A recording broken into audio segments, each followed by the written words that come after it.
Armageddon war.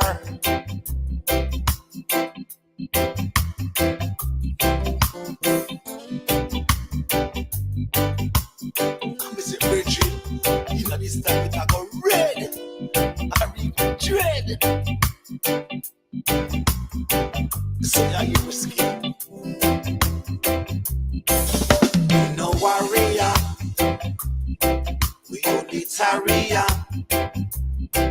We just a way to fight this Armageddon. And we no warrior. We only tarrier. It's time for the Armageddon. We no warrior. We only tarrier. It's time for the Armageddon. Tell Hallelujah. Time to roll back in ya. It's time for the Armageddon. We no warrior. We only tarrier. It's time for the Armageddon. We no warrior. We only tarrier. Just a way to fight this Armageddon. We no warrior. Oh yeah. We only tarrier. We just a way to fight this Armageddon. Men, women, and children will have to prepare to fight in this trade. Armageddon. Where you the run and go? Where you the run and go? It's time to fight this Armageddon. Where you the run and go? Where you the run and go? It's time to fight this Armageddon. Where you the run and go? Oh yeah. Where you the run and go? You don't know it's time for Armageddon. Tell Hallelujah. Time to roll back in ya. It's time for the Armageddon.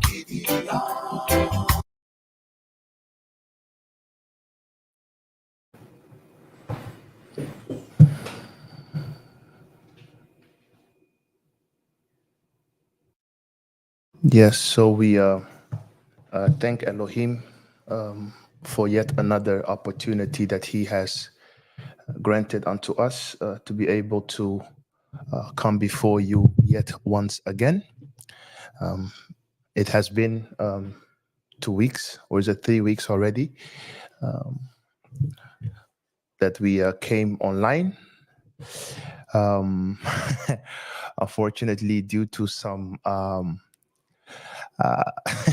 some YouTube guidelines, we were not able to post anything for some weeks. However, by the mercies of Elohim, all things is sorted. And as long as we are using certain platforms, we need to apply certain wisdom going forward. So nonetheless, we are grateful to be able to come before you once again. The Bible says, buy the truth and sell it not. So as it is our custom, we will continue with our regular programming. And we thank Elohim for all of you guys that have been asking where we were and that have been patiently waiting. So we are back once again by the mercy of Yah. We hope that all of you are doing well. We hope that you and your family members, your loved ones, are prospering, your body, soul, and spirit. We hope that you are not lost in the sauce of this day and age, but that you are vigilant, redeeming the time because the days are evil. We thank Elohim for the fact that he has kept us, all our family members and all our loved ones, that he has kept our mind intact, that he has provided for us, and that he is helping us mentally, physically, financially, emotionally, spiritually, whatsoever we have need of. We know that in Elohim's own due time, he will establish the things that will benefit us, not in the short run, but in the long run. So all that behooves us is to be patient, that we continue this race with patience, hopeful, not envying one another, but appreciating the gifts that Elohim has put in our midst, knowing that once upon a time, the people that now have plenty also had none. But when the day and the time of visitation come, and the time of grace came, Elohim afforded unto them that which they had need of. And we, claiming to be his children, know that in due time, if we are patient, Elohim will remember us. So having said that, let us look at what we will deal with today.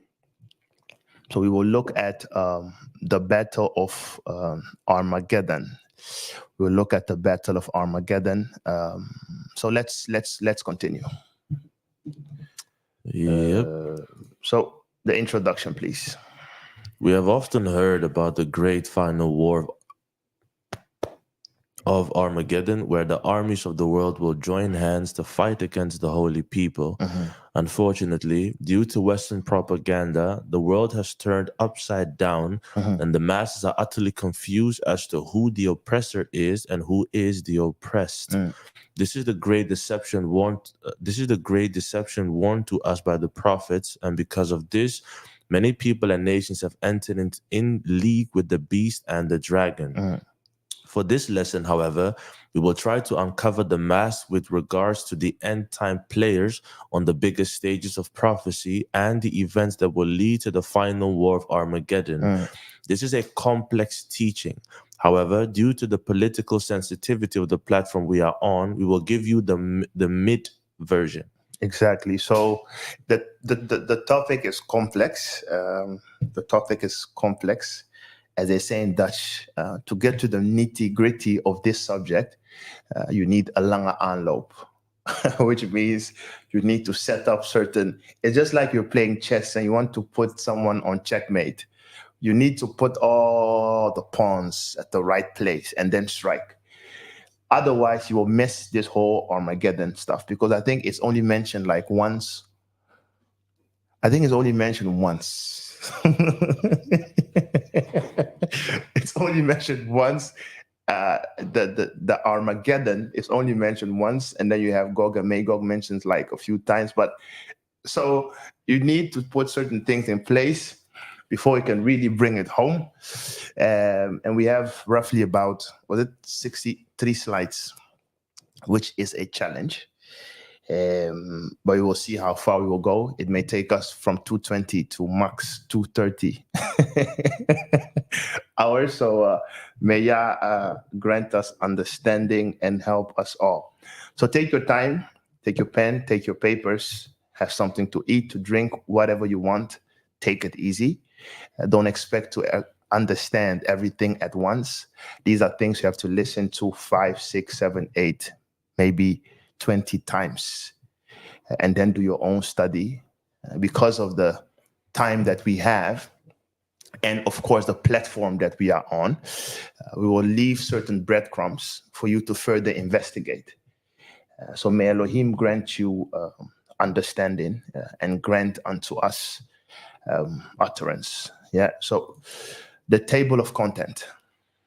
We will look at understanding Revelation 17, the end of the U.S. hegemony, the AIPAC and Israeli manipulations. We'll look at Iran and the rise of the 10 kings. We'll look at World War III and the nuclear fallout.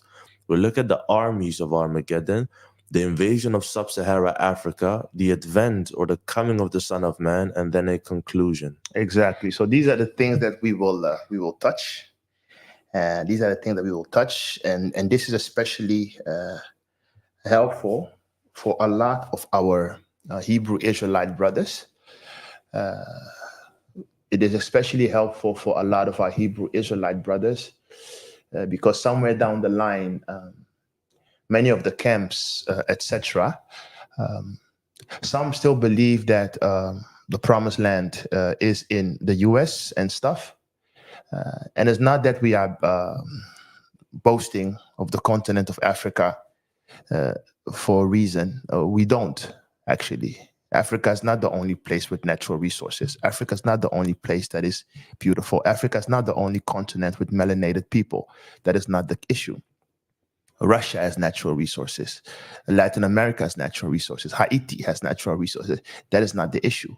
The issue is you have to remove your sentiment and you have to look at the prophecies. And looking at the prophecies, when we go down the line, you will realize that it cannot be America simply because of the reason that America will no longer exist. So how will Elohim keep his people in a place where there is nothing left? So when we deal with these prophecies, hopefully a lot of our brothers and sisters will gain understanding. And as for our Christian brothers and sisters, this topic will go over their head because if you have a Zionist mindset, you won't get this. And also for them, we will have certain arguments just for you to consider. We have stopped trying to persuade people. All that we are doing is telling the truth so that those that are of Elohim will have something to think about. Yeah. So these are the things that we will discuss today. At some moments, the videos will speak for me, so I don't have to explain. And at other times, I will explain. So some topics we will jump, and others we will take our time, looking at how long we have. So let us then continue. Understanding Revelation 17.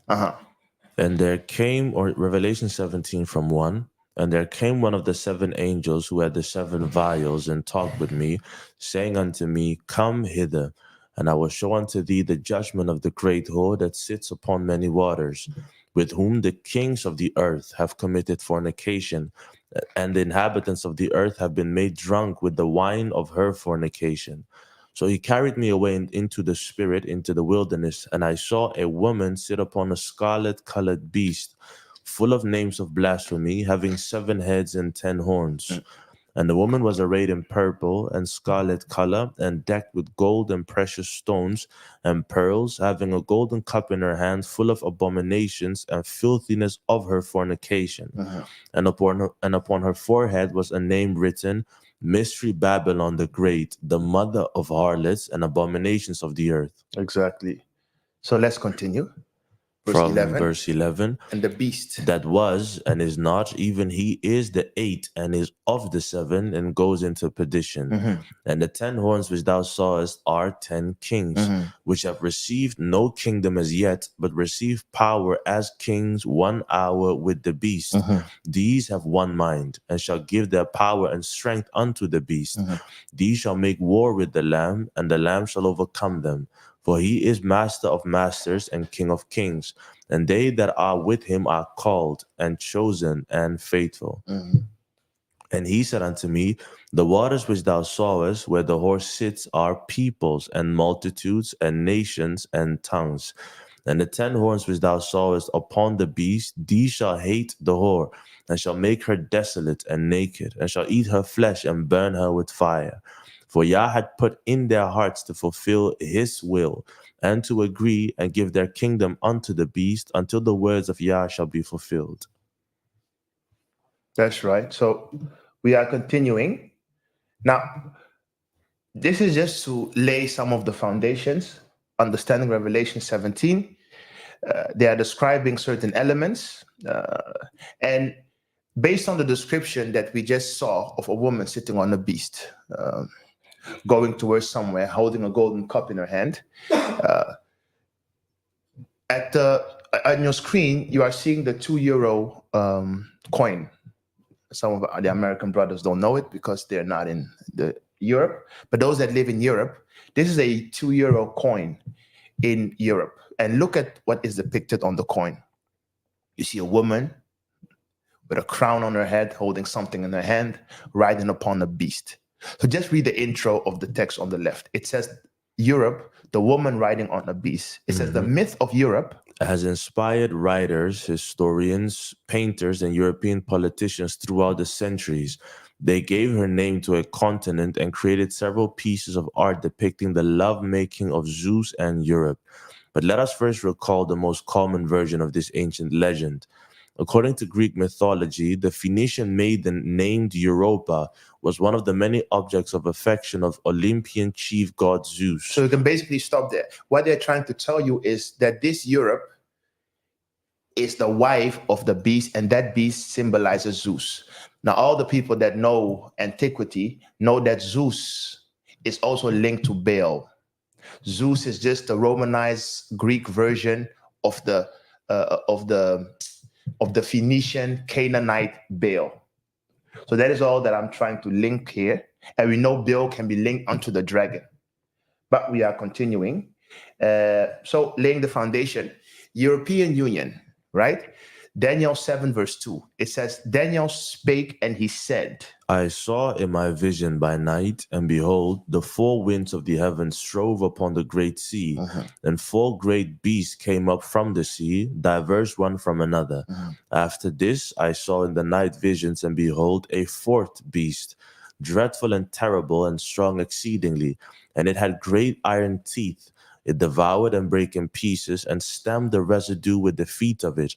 And it was diverse from all the beasts that were before it, and it had 10 horns. Then I would know the truth of the fourth beast, which was diverse from all the others, exceeding dreadful. So he wanted to know the truth, but the angel, even though the angel tried to explain it unto Daniel, further down the line, you will see the angel telling Daniel, go thy way, because it is given unto them that will come in that time.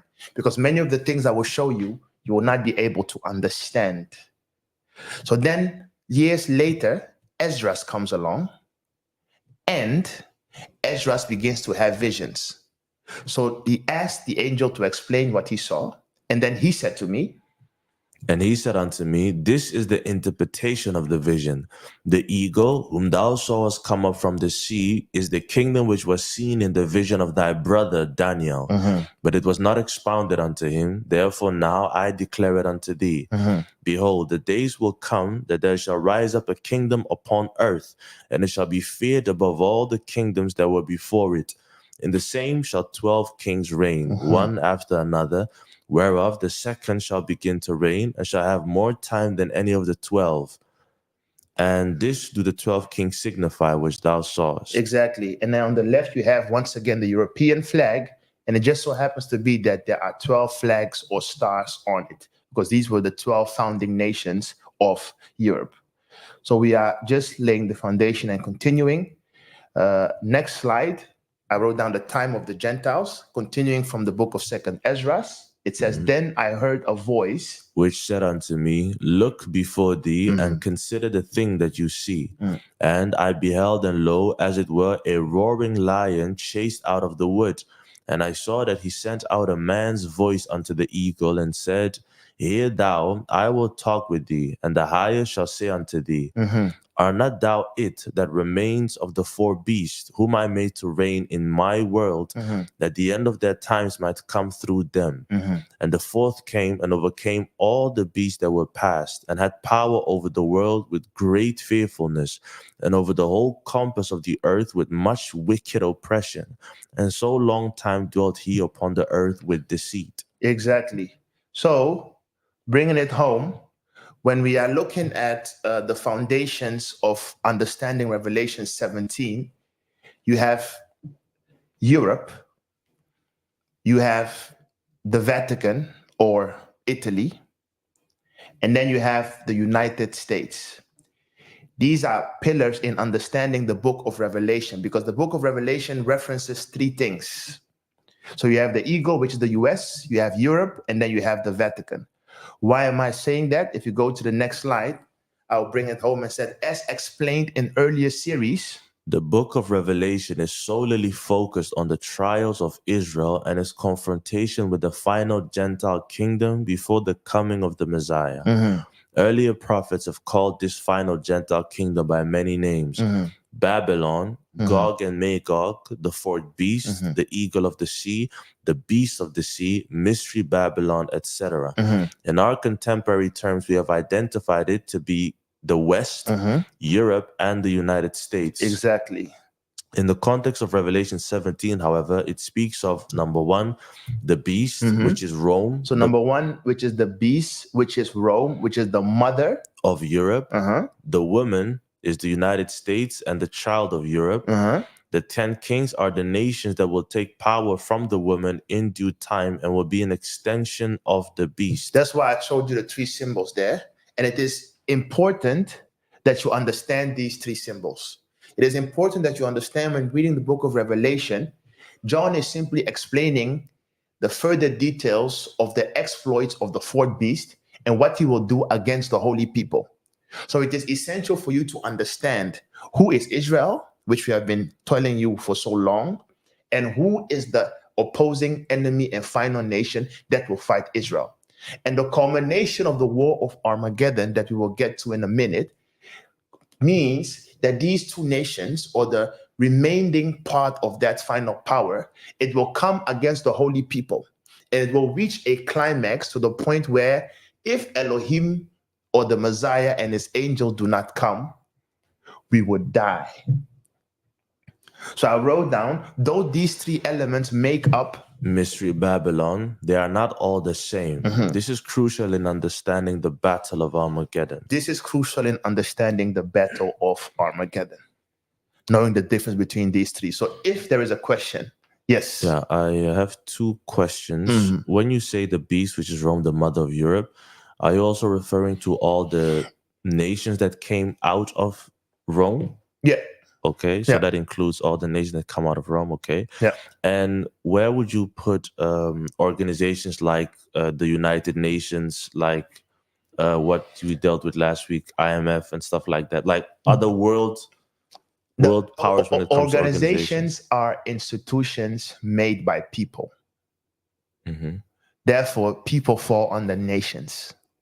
So organizations are tools and infrastructures put in place, but they don't make themselves. People make them. And the people that make them are of the nations of the beast. So, for example, when you mentioned in your study, you mentioned, for example, like the European Union, that's an organization. Then we can also view United Nations as, we will put them in the same category. The United Nations is an extension of the European Union. Of course, because there is no black and white in life, so there are always gray areas. Of course, there can be other nations that are in the UN, but you should then look at the leaders to understand who is in charge. And you should especially look at who are the founders, because they determine everything. Yeah, so it was just to clarify. Yeah. Okay, was that it? Okay, so then having put the foundation for understanding Revelation 17, let's then switch to, as I said, we will focus today on the War of Armageddon, breaking it down to layers. Let's now look at the woman. And as I said, the woman, even the woman has many layers. Some will link the woman to the church, but in the context of the War of Armageddon, we call the woman, the US. So it's the woman riding upon the beast, because the US came from Europe. It's the same as when you read Revelation 13, there are two beasts. The first comes out of the sea, which is the beast. And then you have one that comes from the land, which is the US, because it is the beast that is giving birth to another beast. So it is Europe giving birth to the US. Europe giving birth to the US, because Europe was before the US, right? So when you look at the woman, or the US in this case, we have highlighted here some of their wars, some of the noticeable US presidents and their wars. And you will see, because the US nation as a nation is 400 something years old. It's 400 something years old. And it was only after World War II that they became the dominant superpower of the world. Before that, it was Britain? It was Britain, and it was it France, etc. But after World War II, they came over and they began to take over the world. And just look at how many wars they have fought. Look at how many wars they have fought. And the reason why I'm bringing this all down or explaining all of this is because in prophecy, they have a role. And Elohim calls them by specific name. So let's then go to USA, the battle axe of the world. Jeremiah 51 and 12. Set up the standard upon the walls of Babylon. Make the watch strong, and set up the watchmen, and prepare the ambushes. For Yah has both devised and done that which he spake against the inhabitants of Babylon. Thou art my battle axe. So when we are reading and you hear Babylon, in understanding Revelation 17, sometimes when it is mentioning Babylon, it is mentioning Europe. Other times when it is mentioning Babylon, it is mentioning the US. Other times when it's mentioning Babylon, it can mention something that they have invented. So you would need laser precision in determining who and what is who. That is why I explained Revelation 17 and I told you, don't take it for face value. There are always layers. So Babylon in this context, he's referring to the US. That is why if you especially listen to our Jamaican Rastafarian brothers, they will always tell you, chant down Babylon. What do they mean by that? They mean chant down this oppressive system, this oppressive kingdom that has come and oppressed us. So you have to ask yourself, where do these people get this inspiration from? It is coming from the Bible. Because the Bible is calling this Babylon an oppressive system. And in verse 20, Elohim is saying, thou art my battle axe and weapons of war. For with thee will I break in pieces the nations, and with thee will I destroy kingdoms. And with thee will I break in pieces the horse and his rider. And with thee will I break in pieces the chariot and his rider. With thee also will I break in pieces man and woman. And with thee will I break in pieces old and young. And with thee will I break in pieces the young man and the maid. I will also break in pieces with thee the shepherd and his flock. And with thee will I break in pieces the husbandman and his yoke of oxen. And with thee will I break in pieces captains and rulers. And I will render unto Babylon and to all the inhabitants of Chaldea all their evil that they have done in Zion in your sight. And this is the multi-layeredness of Elohim. First, he's telling them, just like I've used all the other nations, I've used Egypt and I used the Pharaoh, so also have I used Babylon to bring about wars. To bring about wars, rumors of war, to destroy nations. If you look at the history of America and the things they have done, you see how they invaded Grenada, how they bombed Libya. You see how they initiated the Gulf War. You see how they intervened in Haiti and did all kinds of madness. You see the war in Afghanistan, the war in Iraq. You see the things that they've been doing to Libya, to Gaddafi. Now you see what they're doing in Ukraine. You see the things that they're doing to Iran and what they are planning to do. So America from inception, they have fought so many wars, and they have won so many of these wars to the point where they became very proud. So Elohim is telling them that on the one side, yes, you are my battle axe. Yes, you have done many of these things. But then in verse 24, he all of a sudden switches and he says, and I will render unto you Babylonians and to all the inhabitants of Chaldea all their evil that they have done in Zion in your sight, says Yah. Exactly, because they have also done evil in oppressing the people of Elohim, amongst other things, keeping them in slavery for around 400 years. So we are continuing. He said, I am against thee, O destroying mountain, says Yah, which destroys all the earth. And I will stretch out my hand upon thee and roll thee down from the rocks, and I will make thee a burnt mountain. And they shall not take of thee a stone for a corner, nor a stone for foundations, but thou shalt be desolate forever. Exactly. So this context of Jeremiah 51 is what Revelation 17, as we have read, is trying to explain. It is trying to tell you how America will come to its downfall, how it will reach the peak, being the all-powerful nation, but that slowly but surely, Elohim will begin to bring it down. Because if America is not coming down, there will be no time for the Messiah to come. He must first remove this kingdom, as Daniel and all the prophets prophesied, before his kingdom can come. So how does this play out in our day and time? And this is where it is important to watch the news, read about all the things that are happening in the world. Instead of talking about rapture all the time in your churches, spend some time looking at geopolitics, because if you don't understand these things that are happening, the end will happen and you will not even realize. And before you realize, you will find yourself somewhere and you find yourself in the scene of the book of Eli, where everything is bombed, people are dead, and then all of a sudden you have to survive. But if you paid attention to the signs, you could have saved yourself. So how does the end of the US and the Western hegemony look like? Let's look at this first video. Just pay attention. The last few centuries have witnessed the West rise and establish its dominance on the world stage. From the Industrial Revolution to the Age of Enlightenment and scientific advancements, the Western countries have led the way, shaping the course of history. But today, we find ourselves at a turning point. The world is confronted with a new reality, a reality where the West, once celebrated for its economic progress and prosperity, is experiencing a noticeable slowdown. This could not just be a minor blip, but the start of a new world order.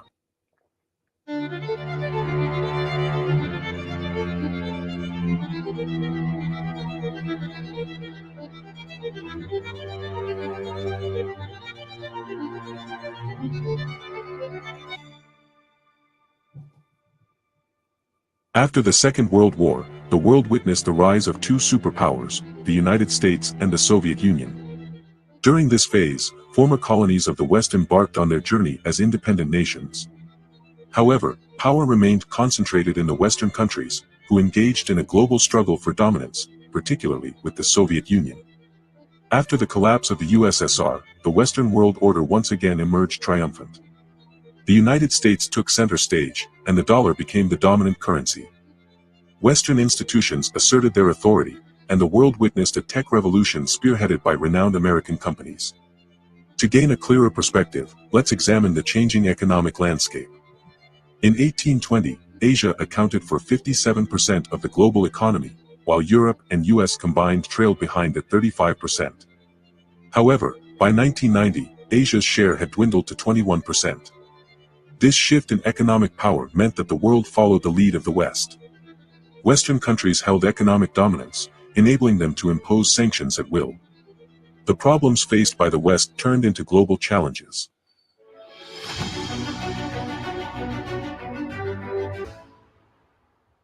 The 2008 financial crisis serves as a prime example of this phenomenon. Subpar lending practices in the United States triggered a global economic crisis, adversely affecting emerging economies like India. However, this crisis presented an opportunity for Asian countries to narrow the gap with the West. From a mere 21% in 2008, Asia's share of the global economy rose to 33% by 2020. A significant factor in Asia's rise can be attributed to China. In the 1990s, manufacturing shifted from the West to China, enticed by its promise of first-world infrastructure at third-world prices. Thus began China's remarkable journey as the factory of the world. From just $55 billion in 1991, the dragon economy's exports soared to a staggering $3.71 trillion in 2022. Surpassing both the United States and Europe, Asia emerged as the focal point of growth in the new decade. While Western economies battle with high inflation and sluggish growth rates, economies like India and China lead the way in Asia. Yet, the centerpiece of the West's dominance lies in its control over currency and trade. The actions taken by Western countries following the Russian forces' attack on Ukraine may have triggered a series of events that could potentially undermine this dominance.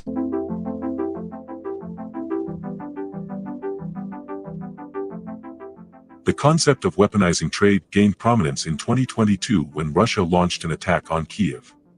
In response, the Western Bloc severed Russia's ties to global economic networks and imposed harsh sanctions.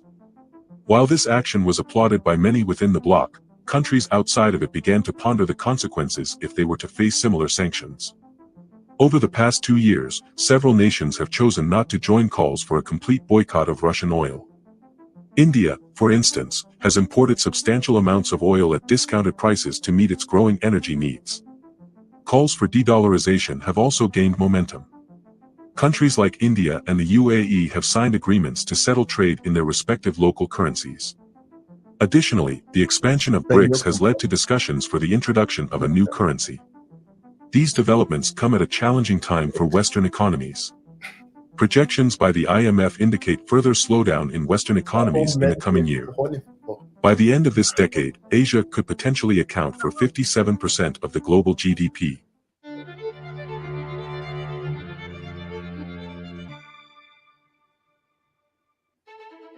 The new global hubs are emerging in Asia, with Dubai leading the way. Studies show that Dubai is becoming the sought-after destination, surpassing New York and London.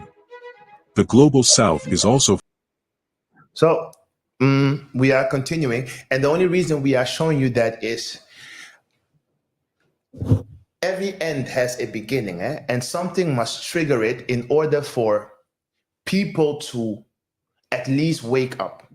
And Elohim will always find a reason to bring about an end of a nation. And basically, what has happened is that the people are now beginning to get sick and tired of the whole Western philosophy. And what has been triggering it is the arrogancy of the West in thinking that they are superior to each and every single person. If you, for example, look at what is happening and the way the West is, for example, treating Russia and all the other nations, and you compare it to the favoritism that the West is showing towards Israel, that is where the people are now beginning to realize that something is very wrong. Because why are the West condemning Russia, putting all manner of sanctions on Russia for invading you could say, sovereign nation, which first was part of the Soviet Union, which the US dismantled because they did not want Russia to be as powerful as they were. But at the same time, they are now justifying Israel's occupation of a country which was also not theirs from the beginning. So where they are approving one nation's evils, they are condemning the other nation's evils. And now the world has seen from, America, there is something wrong with these people. They are unjust in the way that they deal. And at the same time also, the putting on of sanctions on Russia and stuff has now made them look for other ways to cope. Because if you look at the war in Ukraine and stuff, you will realize that where the US miscalculated, thinking that, we will keep Russia in a stranglehold, they have now realized that what they have been doing to Russia has opened the eyes of so many people. And that is why you're also starting to see how the new alliances are being formed. That's why we begin to see why Russia is now alliancing with China. They are forming nations like the BRICS, and all the other nations are joining them. Even many of the African coups that you're now seeing in Africa is because now the Africans see that we don't only have to lean upon the West, we can also do business with Russia and China.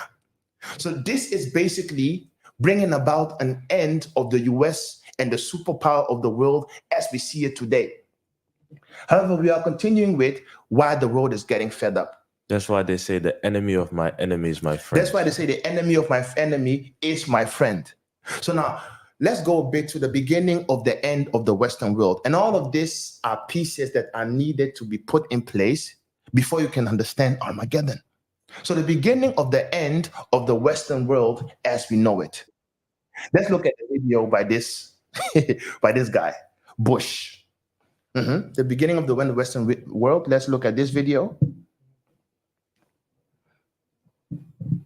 From threatening America or our friends and allies with weapons of mass destruction. Some of these regimes have been pretty quiet since September the 11th, but we know their true nature. North Korea is a regime arming with missiles and weapons of mass destruction while starving its citizens. Iran aggressively pursues these weapons and exports terror, while an unelected few repress the Iranian people's hope for freedom. Iraq continues to flaunt its hostility toward America and to support terror. The Iraqi regime has plotted to develop anthrax and nerve gas and nuclear weapons for over a decade. This is a regime that has already used poison gas to murder thousands of its own citizens, leaving the bodies of mothers huddled over their dead children. This is a regime that agreed to international inspections, then kicked out the inspectors. This is a regime that has something to hide from the civilized world. States like these and their terrorist allies constitute an axis of evil, arming to threaten the peace of the world. By seeking weapons of mass destruction, these regimes pose a grave and growing danger. They could provide these arms to terrorists, giving them the means to match their hatred. They could attack our allies or attempt to blackmail the United States. In any of these cases, the price of indifference would be catastrophic. We will work closely with our coalition to deny terrorists and their state sponsors the materials, technology, and expertise to make and deliver weapons of mass destruction. We will develop and deploy effective missile defenses to protect America and our allies from sudden attack.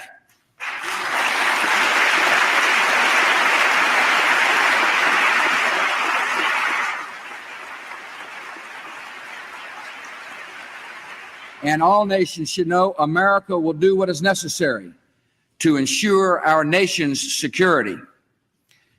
We'll be deliberate, yet time is not on our side. I will not wait on events while dangers gather. I will not stand by as peril draws closer and closer. The United States of America will not permit the world's most dangerous regimes to threaten us with the world's most destructive weapons.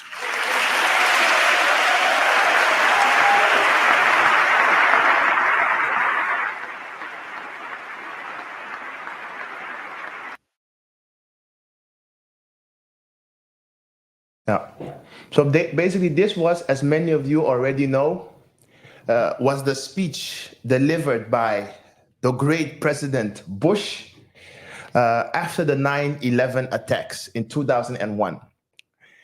And the funny thing is, many of you already know who committed the attacks on 9/11. Saudi Arabia, It was, according to them. was it not bin Laden of Saudi Arabia? However, who are the three names that he mentioned? He mentioned Iraq, he mentioned Iran, and he mentioned North Korea, calling them the axis of evil. But he made no mention of Afghanistan or of Saudi Arabia. However, they in their own report said that the people that did it, one was bin Laden, who's not an Iraqian, he's not a North Korean, nor is he an Iranian. And all the people that they caught that committed the attack, all were from Saudis. However, this guy did not mention Saudi Arabia, but he mentioned Iran, North Korea, and Iraq. And then later on, this was the prelude to him then going to Iraq, because they are part of the axis of evil. Going to Iraq, they dismantled Iraq, killed Saddam. But what people don't understand, and then slowly but surely, they began to antagonize Iran. But what people don't understand is there is an agenda behind all of this. And there is a reason why he will not mention the Saudis, whilst the Saudis and the Afghans did it. So in order to understand the motives behind this injustice of America and why they are able to lie and lie and lie and lie, and why the world is finally beginning to see that there is something wrong with the superpower of today, you must first understand the reason behind the Iran and especially the Iraq war. Because the reason why he mentioned Iraq as one of the part of the axis of evil was so that he can then galvanize his troops to then go to Iraq and kill Saddam and dismantle the whole Iraqi government, right? So the reason behind the Iraq war after 9/11. Play this video, please. And I gave you a timestamp, right? Okay, so play this video, please. The real reason behind the Iraq war.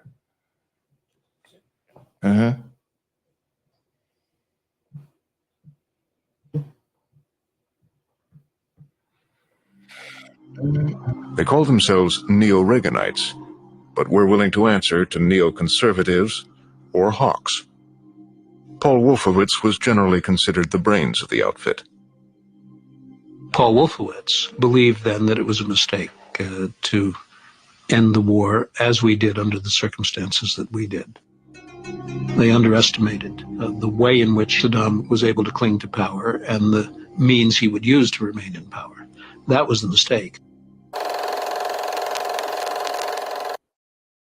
One of the most controversial assertions made in The Israel Lobby and Foreign Policy by John Mersheimer and Stephen Walt is that members of the lobby played a principal and necessary role in the plan to invade Iraq in 2003. Without them, they argue, the invasion would not have happened. As Stephen Walt wrote years after the book was published in Foreign Affairs, even some readers who were generally sympathetic to our overall position found that claim hard to accept. And some left-wing critics accused us of letting Bush and Cheney off the hook or of ignoring the importance of other interests, especially oil. Rather than oil, the pair contend, it was a powerful group within the Israel lobby, the driving force of America's hawkish interventionism and proponents of spreading democracy by the barrel of the gun. Or here's a less graceful description from prominent neoconservative Michael Ledeen of the American Enterprise Institute. Every 10 years or so, the United States needs to pick up a small, crappy little country and throw it against the wall, just to show we mean business. Ledeen was at one time a consultant to the U.S. National Security Council. Norman Finkelstein, a key critic of Israel today, as they carry out a genocide in the Gaza Strip, was, at the time of the book's publishing, openly at odds with Mersheimer and Walt over this very issue. The argument that Steve Walt and I make in our book is that the Israel lobby, again, mainly the neoconservatives, were the principal driving force in the United States behind the war in Iraq. Now, we argue that the lobby by itself, or the neoconservatives by themselves, couldn't make the war happen. They definitely needed President Bush and Vice President Cheney to be on board. And we're building BRICS now. So basically, you are seeing another part of the story where these professors, who are Americans themselves, come up with different conclusions saying that, no, it is not simply so that the US propped up or tried to make Iraq to be an evil nation so that they can go there, dismantle Iraq, put in a president that is a puppet or create civil war so that they could take the oil. That was one part of the argument, but there was another layer behind it. And what these professors are saying is that there is a lobby in the United States called AIPAC, and this lobby has one objective, and that objective is to make sure that within the whole of the Middle East, that there should be no power or nation military as strong and as stable as Israel. And in order for Israel to remain the dominant force in the Middle East, Israel then has lobbies established in the US. And it is through these lobbies that, one, they basically decide who becomes a president in the US because of their money that they have. Two, if you want to become a president in the US, you must comply to the AIPAC lobby. And it is through these puppets that they put in place amongst whom is Bush. That is why in his speech, he mentioned Iraq as the acts of evil, whilst Iraq had nothing to do with 9/11. They went there and they destroyed and destabilized Iraq. Why? It was due to the prompting of the Israel lobby, so that Iraq would be destabilized. Because if Iraq is destabilized, that simply means one less army one less enemy for Israel to contend with. So that was the real reason behind the Iraq war. Now listen at what the short explanation of what AIPAC is, and then we will go and we will continue. So what is AIPAC? What is this lobby that the professor is talking about that basically governs America behind the scenes?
Any person who's a billionaire here, I don't know how many billionaires we have.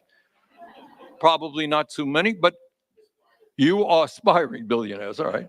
But if you get there, you will be able to spend unlimited amounts of money, hundreds of millions of dollars, supporting candidates you like or defeating candidates you don't like. That is not a democracy. That is a corrupt political system. It is no secret, therefore, that in the midst of all of this, we have lobbying groups like AIPAC and the far-right Christians United for Israel lobby, who are providing unquestioning support for Israel's right-wing government.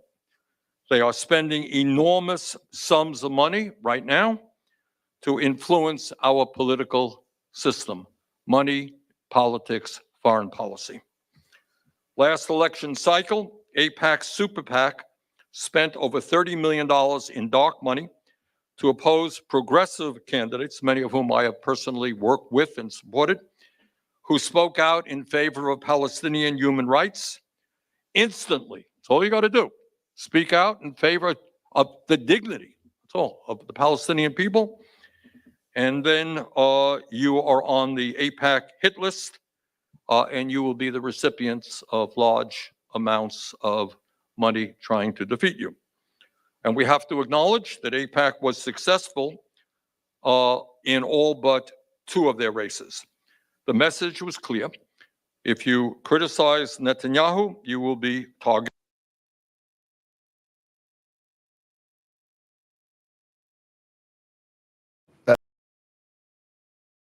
And out of videos, because it will take us or save us some time.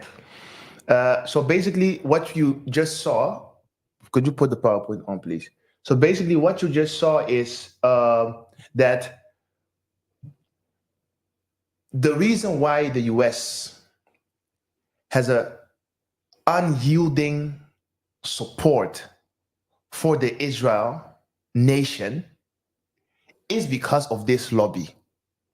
And what is so sad is everything that the non-Western world does is always considered bad.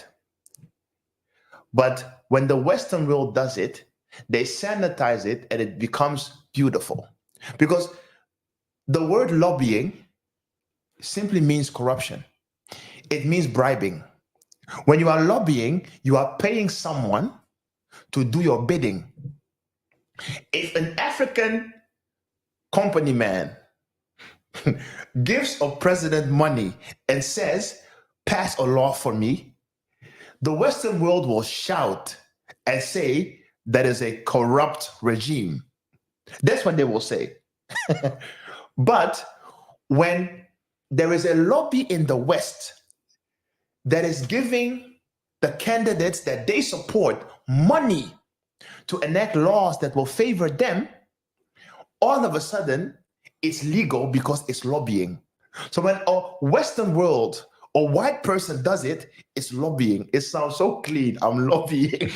But when a black person does it, all of a sudden the word lobbying becomes bribe, which makes you a criminal. It's just like the West. When an African president rises, they call him a terrorist. They call him a dictator. When a white person does it, they call him a hero. Because all of the European heroes are nothing but murderers. But to the Europeans, they call them their folks heroes. So you see how it is not fair the way the West deals with the rest of the world. That is why the people slowly but surely are being fed up. But we are continuing. Now, continuing with the whole propaganda of the USA and why they must be destroyed before we can get to the Armageddon and why this is part of the Armageddon. After their whole speech, the Bush speech in 2001, they left Saudi Arabia alone, went to Iraq, toppled Iraq, and then a few years later, or a time later on, the Arab Spring that came along. And the Arab Spring, as I told you, you have to look at the United States and Israel in understanding how the Armageddon will play out. So when the Arab Spring eventually was initiated, all the Arab nations were in an upheaval, right?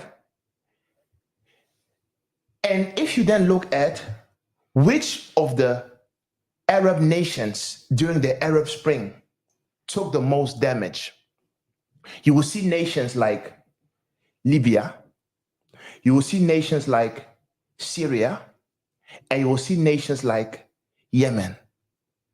Now, what do you think all of these nations have in common? And you also see Egypt, but that one was, let's just focus on Libya, Syria, and Yemen. What do you think all of these nations have in common? First of all, when the Arab Spring took place, it was especially around this time that Egypt was also going through a upheaval, because that is when they killed the president that was reigning at that time, and they placed one of their own puppets. And you know what happened with Libya. Many of you know. What did they do? They dismantled Libya and they killed who? Gaddafi. Why? Because Gaddafi was an independent thinker and he was doing everything to lose the grip of the US from his country. What do you think happened to Syria? Syria has close ties with Iran. So they also had to come and topple them and cripple them. What do you think happened to Yemen? Yemen also close ties with Iran. So they toppled them.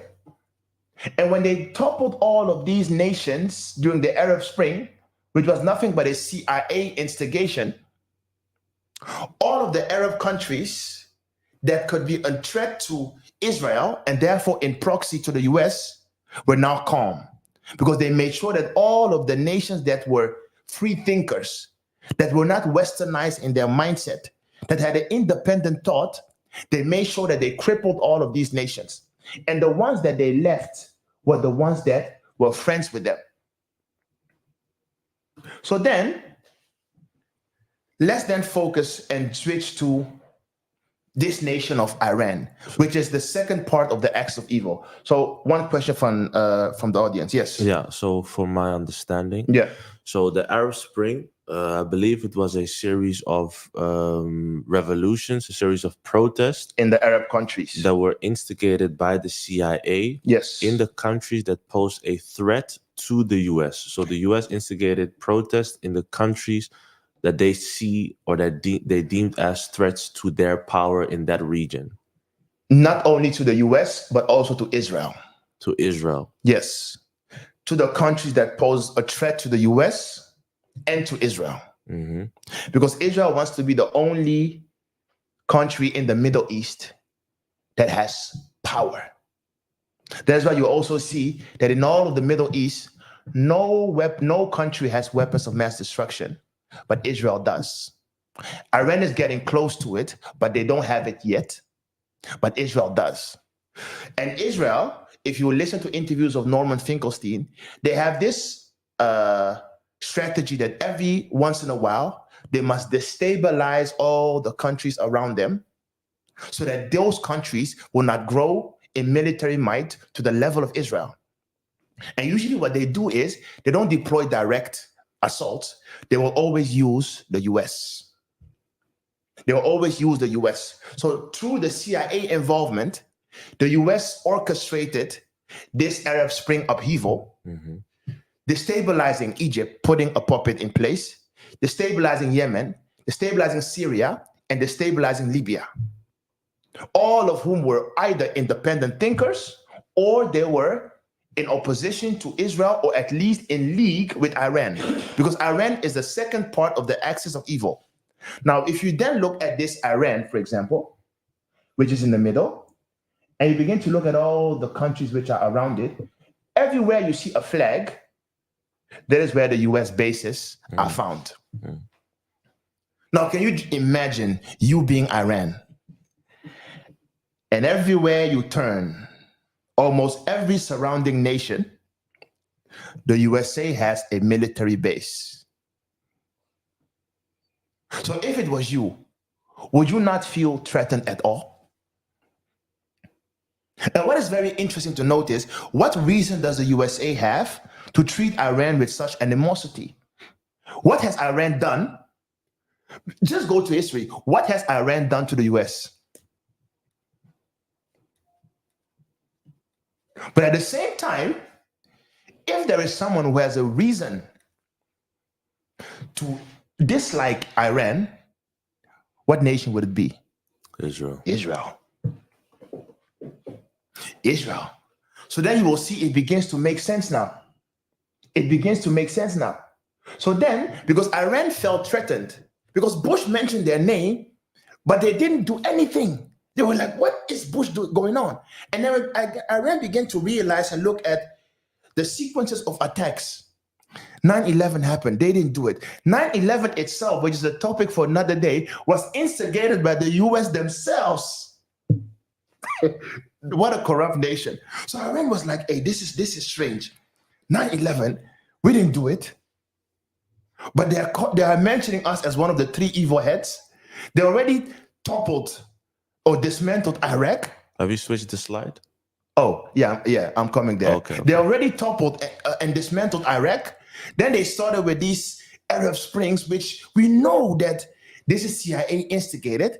They toppled Libya, and Iran was like, yeah, next. So what Iran then did is they formed their own axis of resistance. So let's look at this video at explaining the axis of resistance. Let's play it, please.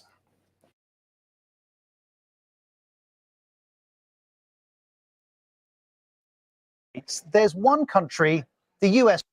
As the crisis in the Middle East escalates, there's one country the US references all the time. We do not want this war to widen.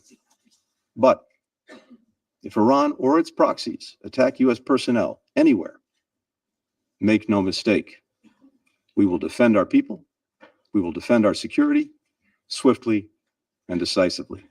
Last weekend, 3 US soldiers were killed in a drone attack. The location was northeastern Jordan. The target was a US military base called Tower 22, The group claiming responsibility is the Islamic resistance in Iraq.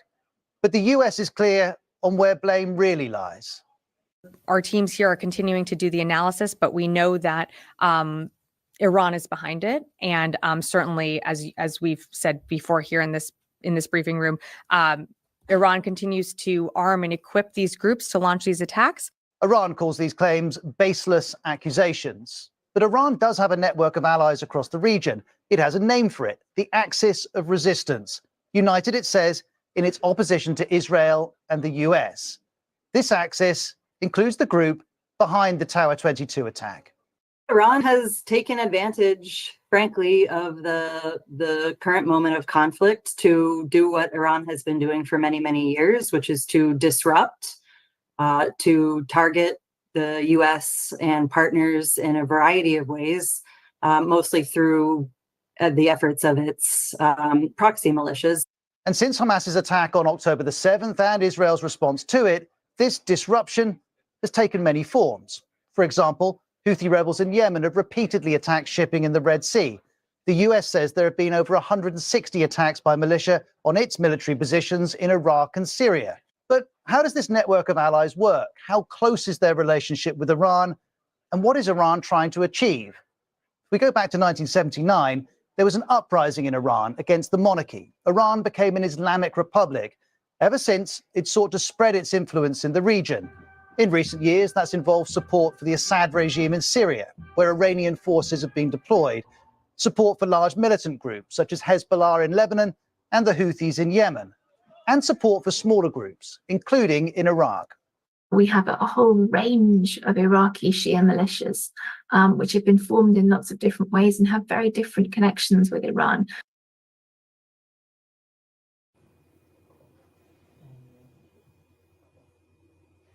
Yes. So what Iran then basically did was exactly the countries that were not, or that were destabilized during the Arab Spring. So Yemen, Syria, Iraq, those are the countries that Iran then went into league with. And thus, they started fighting what we call proxy wars. They came up with Hezbollah, the Hamas, and the Houthis. Not that they came up with them, but they then began to train them and grant them the weapons and the military skills to make Israel, and they trouble all of the areas where the Americans are trying to take over. So that is the axis of resistance that Iran came up with in order to defend themselves, which every other common sense nation would do. So then let's look at, so this is the slide where you see it very clearly. Lebanon, they have the Hezbollah. In Gaza, they also have the Hamas and the Islamic Jihad, which is also being supported by Iran. In Yemen, you have the Houthis. And all of these nations are the nations, or are the terrorist groups, as the West likes to call them, that Iran is supporting simply to support themselves. That's what they're doing. That's what they're doing. Now, if you look at all these terrorist groups, what is interesting is you don't see ISIS on this list. You don't see ISIS on this terrorist list. Now, the question is, why don't you see ISIS on this list? And the reason is, look at what this guy says. Donald Trump says Obama is the founder of ISIS. He says Obama is the founder of ISIS. Now, it may seem as if Trump is crazy, but he just doesn't care. And the reason is that in an attempt to destabilize Iraq, or I wrote down Iraq, and Syria, ISIS or ISIL was created, or Daesh was created and trained by the US, only to later backfire in their face. Because that is what the US does. It's just like when you go to Nigeria, Boko Haram is a CIA instigated group. They are using it to destabilize those areas. And especially the French and the Brits are behind it. Because how can people living in the north, they don't have weapons, but they keep on having militia, weapons, technology? Where do they get it from? So the reason how the US always comes in, they will always look for a military group. And if they don't have it, they will create it, train them, weaponize them, and then bring about what you call civil wars. Whenever you hear a nation has a civil war and there is a military group that rises, 99% chance that there is a Western power behind it. So that is how they toppled and destabilized Syria and Iraq. By picking a group of people, training them, people that had other ideologies than the current power, and then they use the people of the country to bring about civil wars. And then what they always do is, all of a sudden, they want to intervene and say, now you must go to that nation because there is a civil war and you want to bring about peace. But behind the scenes, just like Trump says, ISIS was created, trained by Obama to destabilize Iraq and Syria. That's why you will see ISIS usually. The funny thing about ISIS is, what you usually see is ISIS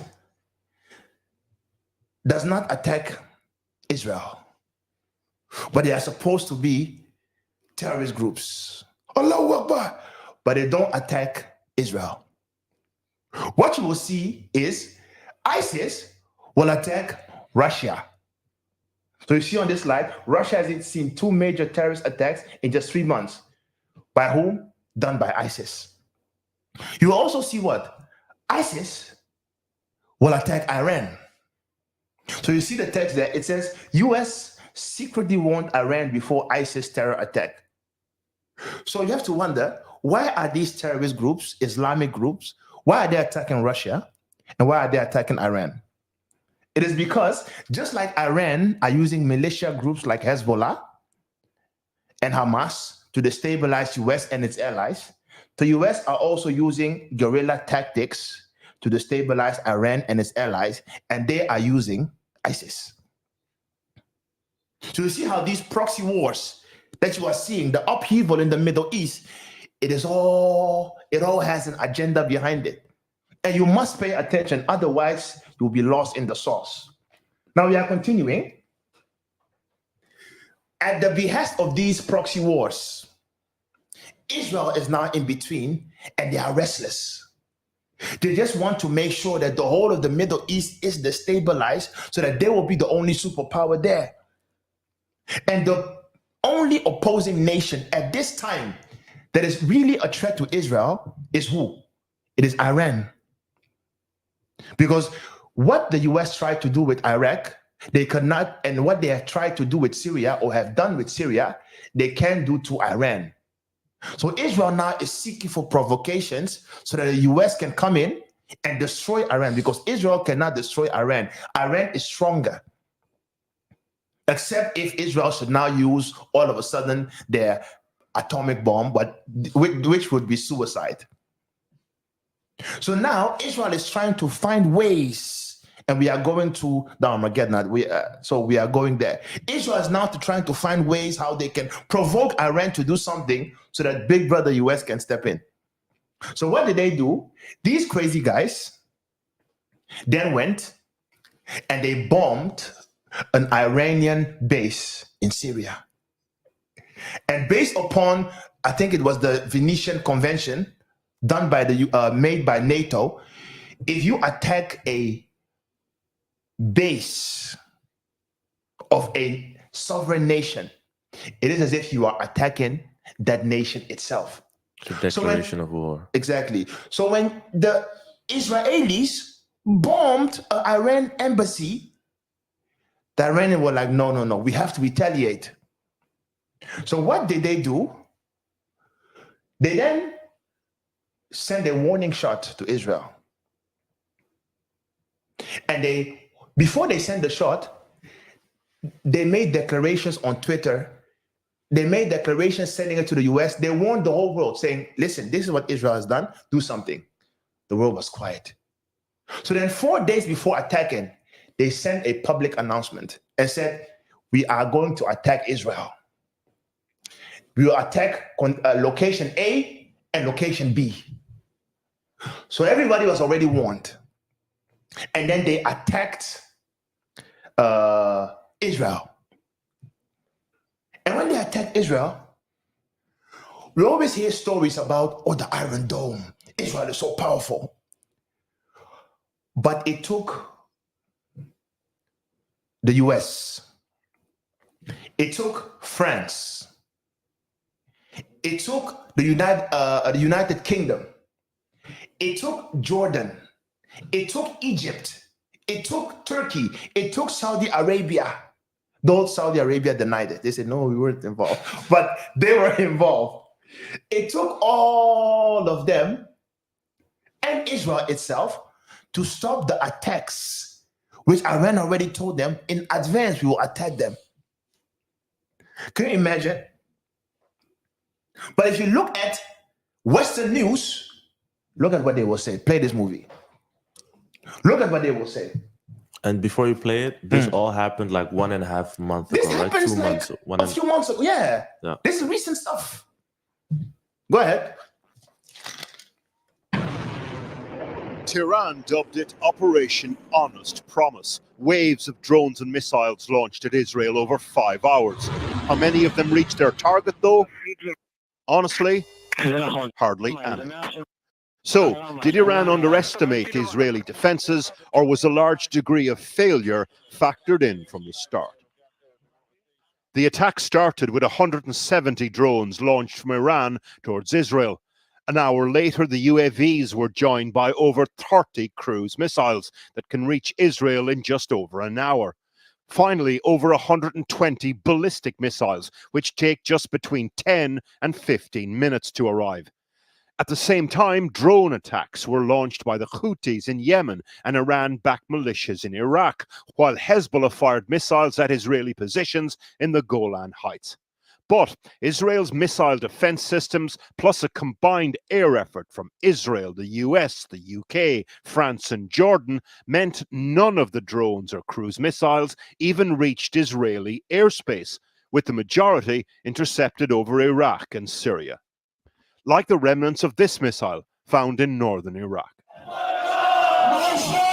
Iran's Islamic Revolutionary Guard said the operation was more successful than expected, which begs the question, what were they expecting? On the streets of Tehran over the weekend, fireworks of an altogether... Depending on what news site you are visiting, you will hear different stories. If you go to Al Jazeera, they will say it was a hit. If you are to listen to CNN, they will say, no, the Iron Dome dismantled everything.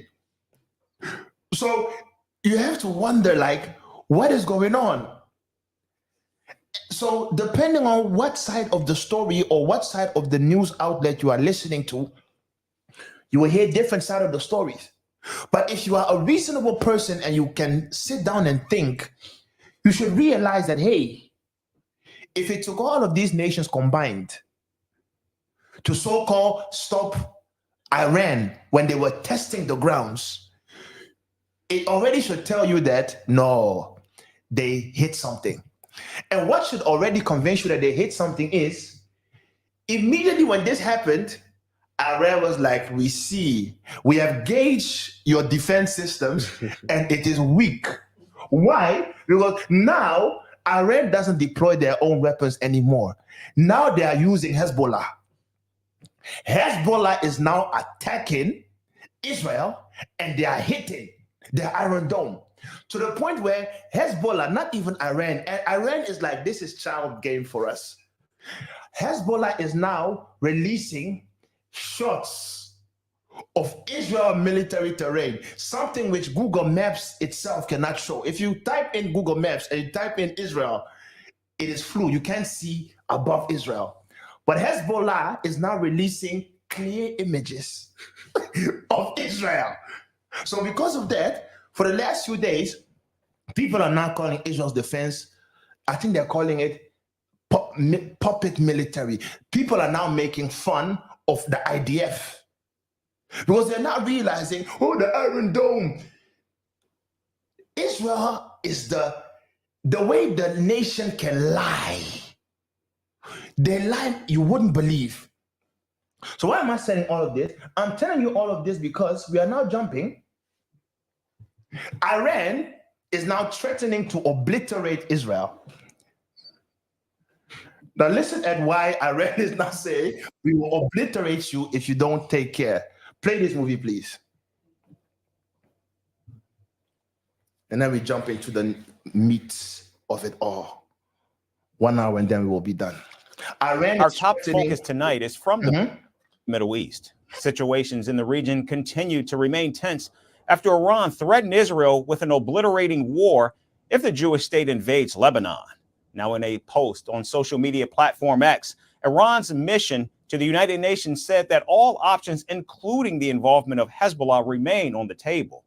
Now, Israel's foreign minister responded by saying, quote, if Hezbollah does not cease its fire and withdraw from southern Lebanon, we will act against it with full force until security is restored and residents can return to their homes, end quote.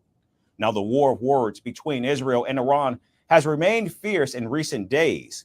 This, in turn, has now forced the United States to step in and attempt to play peacemaker. U.S. intelligence warns that a large-scale war between Israel and Hezbollah is likely to break out in the next several weeks if Israel and Hamas fail to reach a ceasefire deal.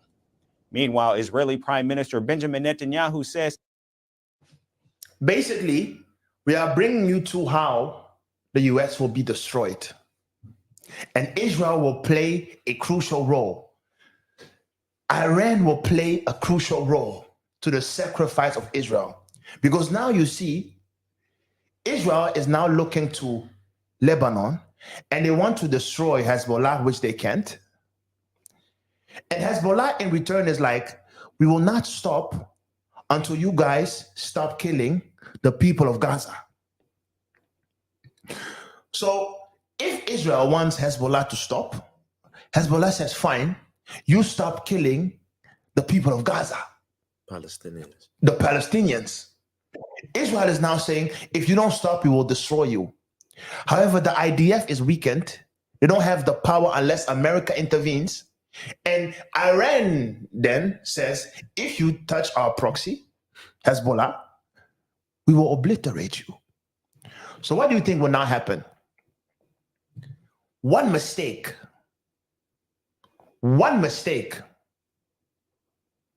and Israel does something they can reverse, and Iran retaliates. And the moment Iran retaliates, America will be provoked to also retaliate. However, we just mentioned Iran, and we mentioned their proxies, but we did not mention their big brothers. Because Iran itself also has the big leagues. And these big leagues, now we are now jumping into the beginning stages of World War III. What happens if you touch Iran? Now play this video, please.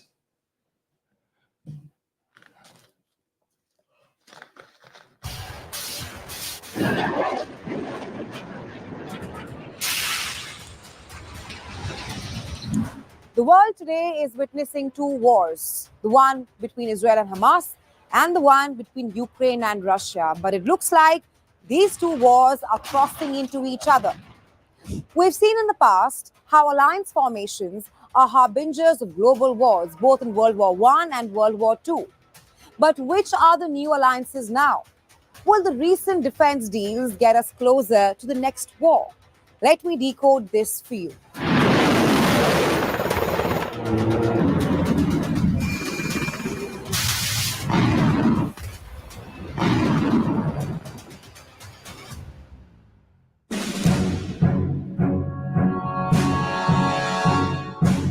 The US, Israel, and Ukraine are in talks to supply Kiev with up to 8 Patriot air defense systems. These will first be sent from Israel to the US and then to Ukraine. Well, the deal would mark a shift in Israel's ties with Moscow. The supply of the Patriot missiles would represent a major change in Ukraine's defensive capabilities. In May 2023, an Israeli-made missile alert system began operating in Kiev against Moscow. However, Israel has denied selling weapons to Ukraine. In 2023, two Israeli companies got licensed to sell electronic warfare systems with a range of 40 kilometers that were used against Russian drone attacks. While Israel is also reportedly using third countries to conceal its bias towards Ukraine. And one such report said that the Israeli Ministry of Security was selling arms to Poland, which were then delivered to Kiev. So you see here how the arms from Israel is being transferred to Kiev through Poland. And all this is only strengthening Ukraine's defense arsenal. Well, in October last year, former Russian President Dmitry Medvedev warned Israel against providing weapons to Ukraine, threatening that any move to strengthen Kiev's arsenal would severely damage bilateral ties between Russia and Israel, and rightly so. If the weapons transactions continue between Israel and Ukraine, then Russia may go against Israel, which is facing multiple battles right now, from the one in Gaza with the Hamas militants to the Hezbollah in Lebanon, which is backed by Iran.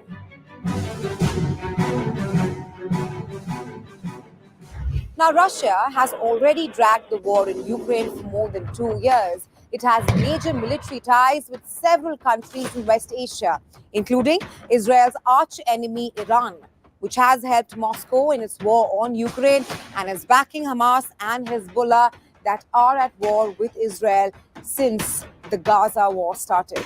Well, Iran and Russia entered into a new level of military cooperation this year. In return for Iranian missiles, Russia sent its high-tech weaponry to Tehran. Iran recently provided Russia with about 400 powerful surface-to-surface ballistic missiles. A major portion of the arms was said to be short-range tactical ballistic missiles from the Fateh 110 family, such as the Zulfiqar. Iran has also supplied Russia with munitions, artillery shells, and drones.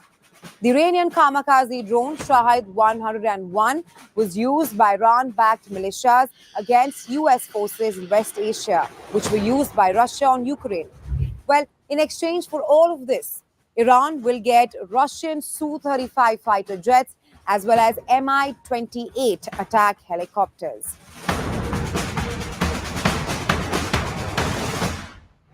Russia is not only strengthening its ties with Iran, but also with China and North Korea. In March this year, the navies of China, Iran, and Russia conducted joint drills in the Gulf of Oman. This was the fifth common military exercise in recent years after signing the No Limits Partnership. But China and Russia have increasingly utilized joint military exercises to assert their presence and capabilities in the face of the West. Meanwhile, with North Korea, Russia entered into a mutual defense treaty just a short while ago, just a few months ago. And it has the following parameters. Number one, cooperation on wide range of issues, including mutual military support, military assistance to each other in the event of an attack. Not only this, also provide technological assistance. Currently, North Korea is believed to possess nuclear weapons but lacks crucial missile guidance systems, cutting-edge warhead design and re-entry vehicle technology. And in all these areas is where Russia could be of help to North Korea. Well, all these are pointing towards a further expansion of wartime military cooperation that could perhaps evolve into formal war alliances. On one side, there's Ukraine, the West, led by the US, and now possibly Israel. On the other hand, there's Russia, China, North Korea, and Iran.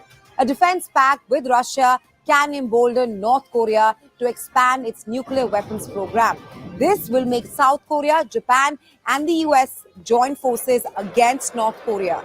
Well, cooperation with North Korea and Russia can embolden China to flex its muscles in South China Sea, making other countries in the Indo-Pacific region to join forces against Beijing.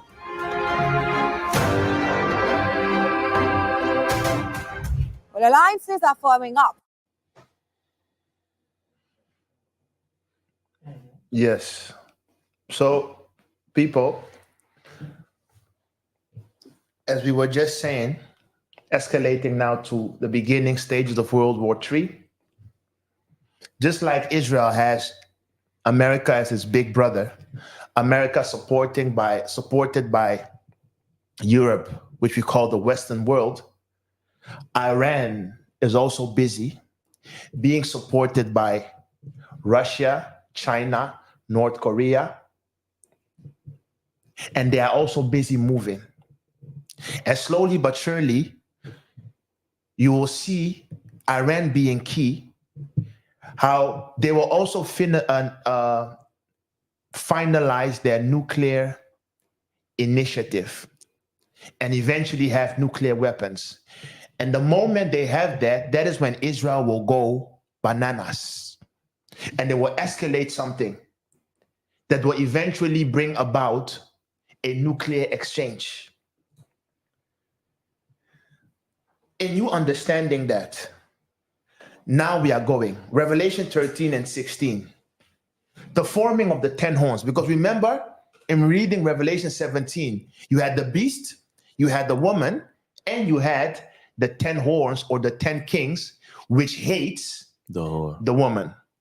So Revelation 13, 16, it hates the woman because, and he calls it, all, both small and great, rich and poor, free and bond, to receive a mark in their right hand or in their foreheads, and that no man might buy or sell save he that has the mark or the name of the beast or the number of his name. Revelation 17, 16, because this woman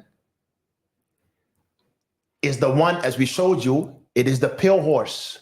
It is the Western world that decides who gets rich, who gets poor. They sanction you. And this woman decides who buys, who does not buy. And because of that, if you then look on the right, the most sanctioned nations worldwide, who's number one? Russia. Who's number two? Iran. Who's number three? Syria. Who's number four? North Korea.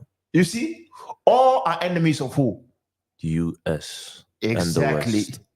And because of that, they hate them with a passion. They hate them with a passion. Actually, China should also be on this list. But America is borrowing money from China and Japan. So because of that, they can put them on the list. But they are still sanctioning them. So because of all the hypocrisy and the madness of the Western world, these 10 horns, then, Revelation 17, 16, it says, and the 10 horns. And the 10 horns which thou sawest upon the beast, these shall hate the whore, and shall make her desolate and naked, and shall eat her flesh, and burn her with fire. For Yah has put in their hearts to fulfill his will, and to agree and give their kingdom unto the beast, until the words of Yah shall be fulfilled. Now I wrote down in yellow, due to the hypocrisy and suppression of the West, the great nations of Russia, China, Iran, North Korea, etc., will begin to turn against the US. This has been happening gradually and will continue to escalate more and more. Globally, we will see a clear division of the world powers, with allies of the West in the form of the USA, and NATO allies, and allies of the East in the forms of Russia, China, BRICS, and their allies. Exactly. So that is the forming of the 10 horns that will eventually rise up against the woman. So how will this then play out? World War III. World War I was low. World War II was okay. Then nuclear weapons were introduced. And World War III would be fully nuclear. It will be fully nuclear with the utmost devastation. And it will begin with the burden of Babylon, which Isaiah the son of Amos did see. Now the noise of a multitude in the mountains, like as of a great people, a tumultuous noise of the kingdoms of nations gathered together. Yah of hosts musters the host of the battle. Behold, the day of Yah comes, cruel both with wrath and fierce anger, to lay the land desolate, and he shall destroy the sinners thereof out of it. For the stars of heaven and the constellations thereof shall not give their light. The sun shall be darkened in his going forth, and the moon shall not cause her light to shine. And I will punish the world for their evil, and the wicked for their iniquity, and I will cause the arrogancy of the proud to cease, and will lay low the haughtiness of the terrible. So how will this play out? We are continuing. Jeremiah 50:9. He says, for lo, I will raise and cause to come up against Babylon an assembly of great nations from the north country, and they shall set themselves in array against her. From thence she shall be taken. Their arrow shall be as of a mighty expert man. None shall return in vain. Jeremiah 51:11. Make bright the arrows and gather the shields. Yah has raised up the spirit of the kings of the Medes, for his device is against Babylon to destroy it, because it is the vengeance of Yah, the vengeance of his temple. Set ye up a standard in the land, and blow the trumpet among the nations.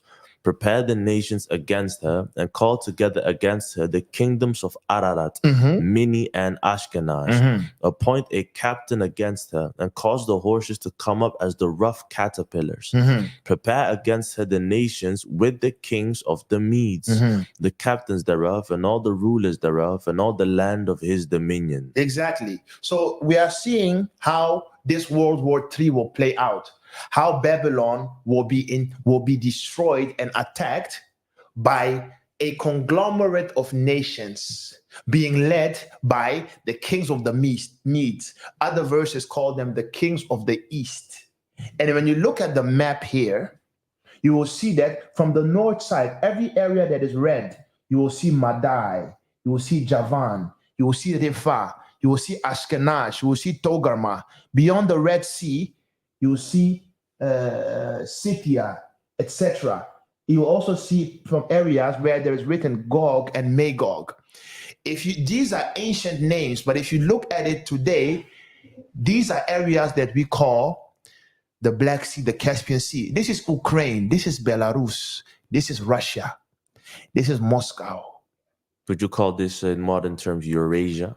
This is what you indeed can call Eurasia. These are where the people of Japhet are found. And they will rise and they will begin to fight against Babylon. So these 10 kings that you read in Revelation, Jeremiah calls them the people gathered of the north, being led by the kings of the Medes, the same people. So we are continuing. How will this play out? Because do you really think they will fight with arrows and spears? No, this is modern technical warfare. So Isaiah 31:7 says, behold, I will stir up the Medes against them, which shall not regard silver, and as for gold, they shall not delight in it. Their bows also shall dash the young men to pieces, and they shall have no pity on the fruit of the womb. Their eyes shall not spare children. And Babylon, the glory of kingdoms, the beauty of the Chaldees, excellency, shall be as when Elohim overthrew Sodom and Gomorrah. How did Elohim overthrow Sodom and Gomorrah? He rained fire and brimstone. Continue. It shall never be inhabited, neither shall it be dwelt in from generation to generation. Neither shall the Arabian pitch tent there, neither shall the shepherd make their fold there. Zechariah 14:12. And this shall be the plague wherewith Yah will smite all the people that have fought against Jerusalem. Their flesh shall consume away while they stand upon their feet, and their eyes shall consume away in their holes, and their tongues she will consume away in their mouth. Now, what can make a place so uninhabitable that people will no longer want to live there? What weapon can you deploy that will consume you whilst you are standing? So then I hope you have the video ready. Just look at what Zechariah is describing. What Elohim said, it will never be inhabited. and what we have in our modern warfare today. Before you show the video, there is a question, I think. Yeah. Yes. So when in Isaiah 13 verse 17, it says the Medes, and in the previous slide in Jeremiah 51:11, it also says the Medes. Should we understand that as Iran, or will you elaborate on that during the teaching? The Medes, consider them as the 10 kings of Revelation, the 10 horns. It is what you said, Eurasia, or you can call it Asia, starting from Iran, Russia, China. All of them, you can put them into one basket. That's what you should consider. Okay. Yeah? So, Randy, show the movie depicting Zechariah 14 and 12. Just watch for yourself.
Ik laat je zo meteen weten. So let's continue. Live. So basically, what you just saw, show the pub. Yeah, what you just saw is Zechariah describing how a nuclear weapon can consume someone. So as we are continuing, World War III. Now the prophet Esdras will explain how Babylon will be destroyed, or America. 2nd Esdras 15 and 20, it says, behold, said Yah. Yeah, so 2nd Esdras 15 verse 20, it says, behold, says Yah, I will call together all the kings of the earth to reverence me, which are from the rising of the sun, from the south, from the east, and Libanus, to turn themselves one against another, and repay the things that they have done to them. Like as they do yet this day unto my chosen, so will I do also, and recompense in their bosom. Thus says Yah Elohim. For now are the plagues come upon the whole earth, and ye shall remain in them.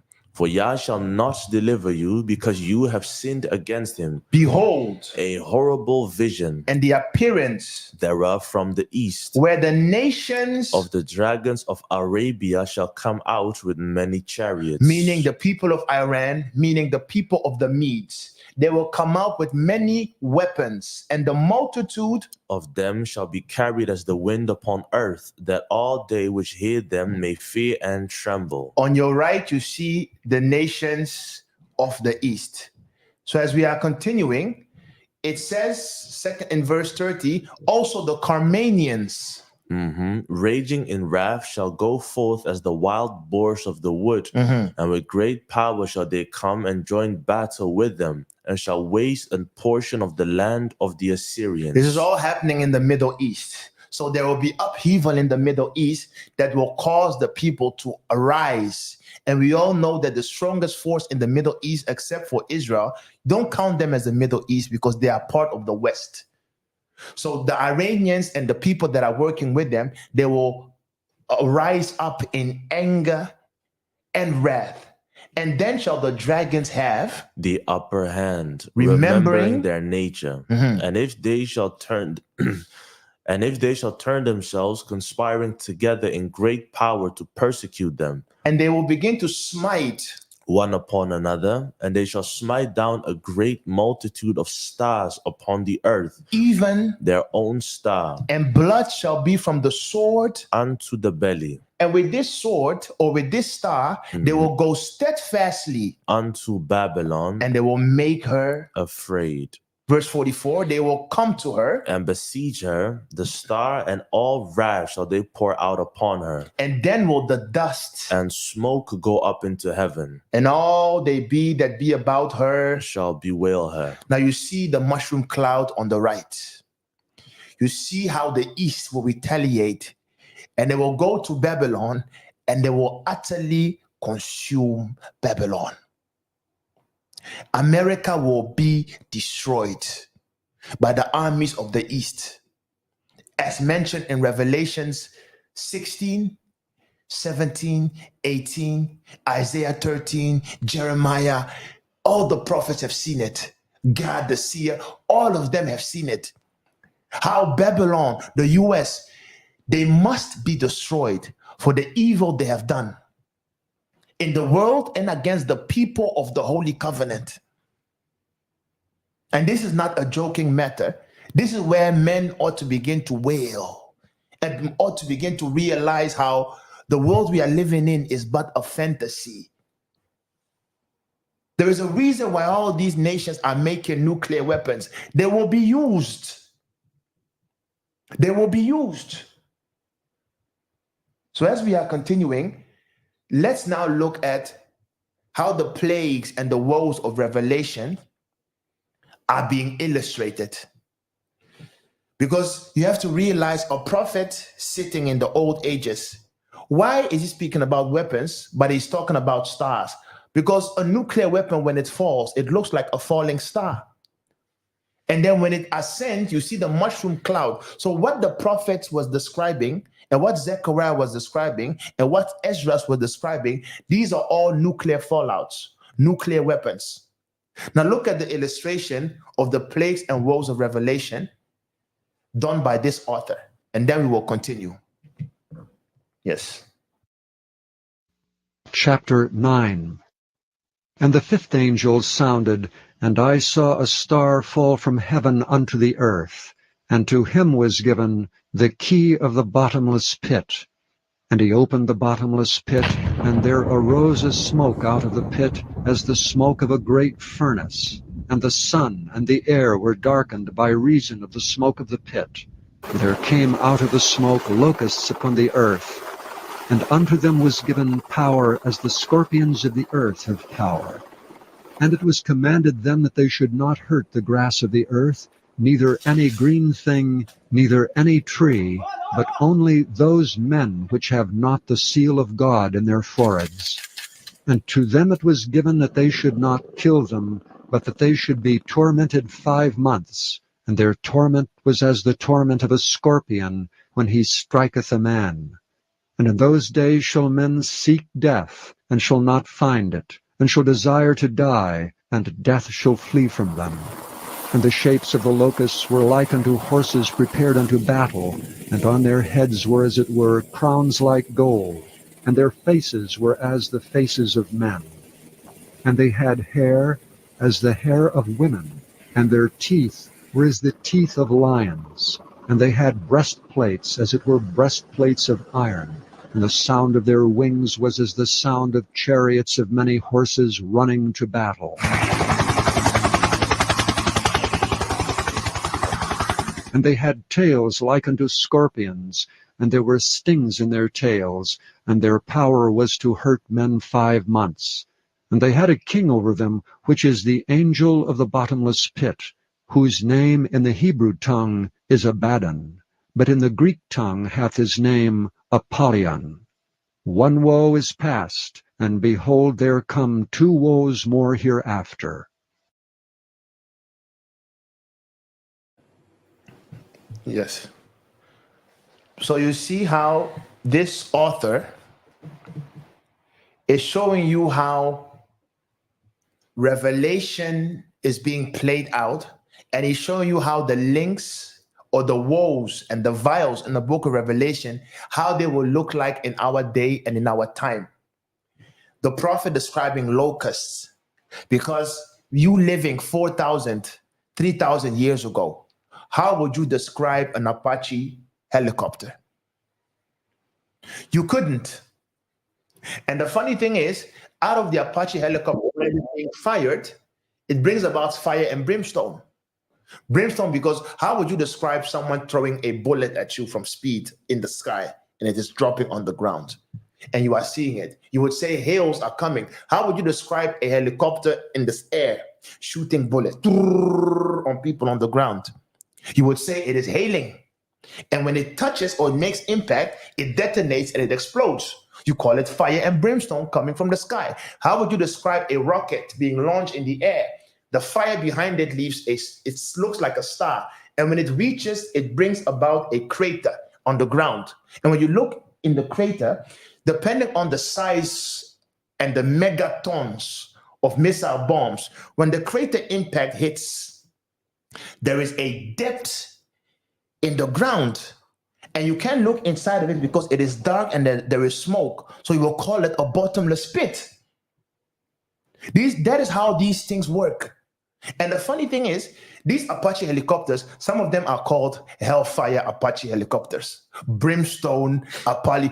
That's the official name of these things. It is as if these people, they know their role in prophecy. So having put the background and having explained all these things, now you know how you ought to look at the wars in the book of Revelation. It will be done by modern military warfare because World War III is to come.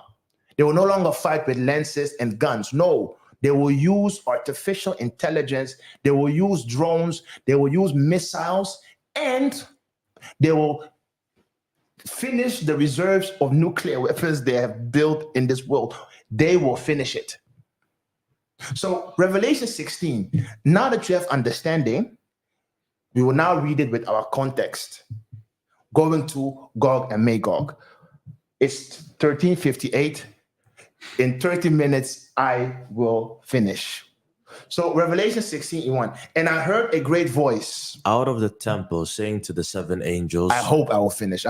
Go your ways and pour out the vials of the wrath of Yah upon the earth. And the first went and poured out his vial upon the earth, and there fell a noisome and grievous sore upon the men which had the mark of the beast, and upon them which worshipped his image. And the second angel poured out his vial upon the sea, and it became as the blood of a dead man, and every living soul died in the sea. And the third angel poured out his vial upon the rivers and fountains of waters, and they became blood. Verse 5. And I heard the angel of the water say, Thou art righteous, O Yah, which art and was and shall be, because thou hast judged thus. So you see on the right, what do you think will happen to the rivers and the seas when there is a nuclear outbreak? The waters will be polluted. All the living organisms in the sea will die. Just like in Hiroshima, Nagasaki. Just like in Hiroshima, Nagasaki, and in Chernobyl.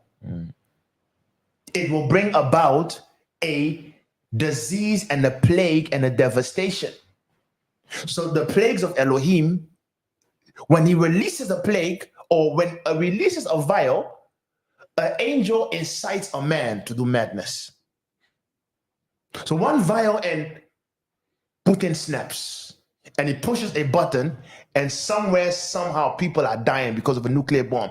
Because what you have to realize is angels will influence men. This will be done by men, but behind it, there are spirits. So the breaking of the seals, the loosening of the vials will bring about World War III and all the cataclysmic events happening and ensuing. So we are continuing.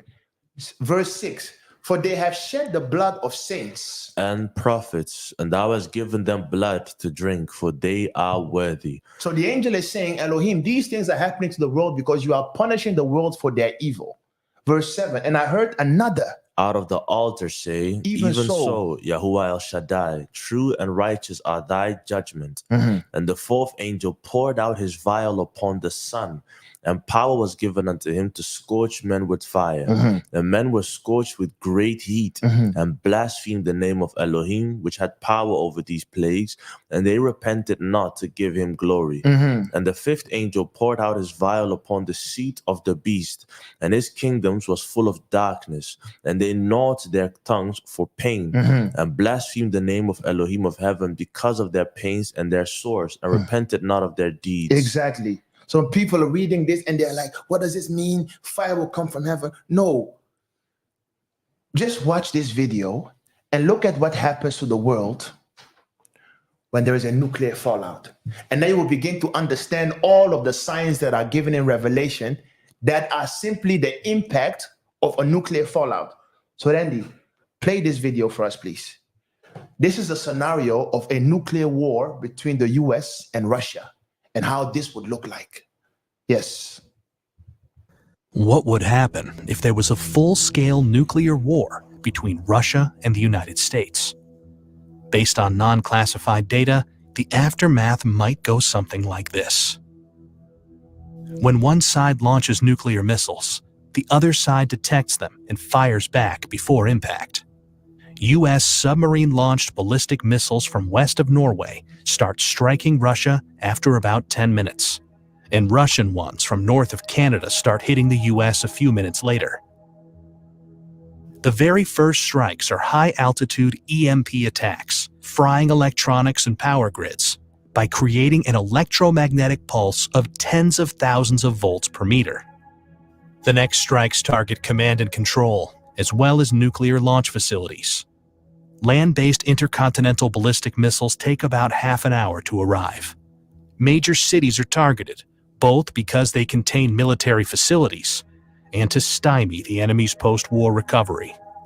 Some cruise missiles take hours to reach their target. Each impact creates a fireball about as hot as the core of the sun, followed by a radioactive mushroom cloud.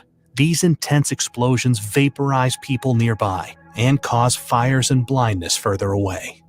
The fireball expansion then causes a blast wave that damages buildings, crushing nearby ones.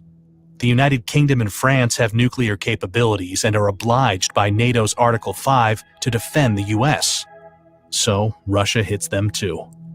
Firestorms engulf many cities, where storm-level winds fan the flames, igniting anything that can burn, melting glass and some metals, and turning asphalt into flammable hot liquid. But the explosions, the electromagnetic pulse, and the radioactivity aren't the worst part.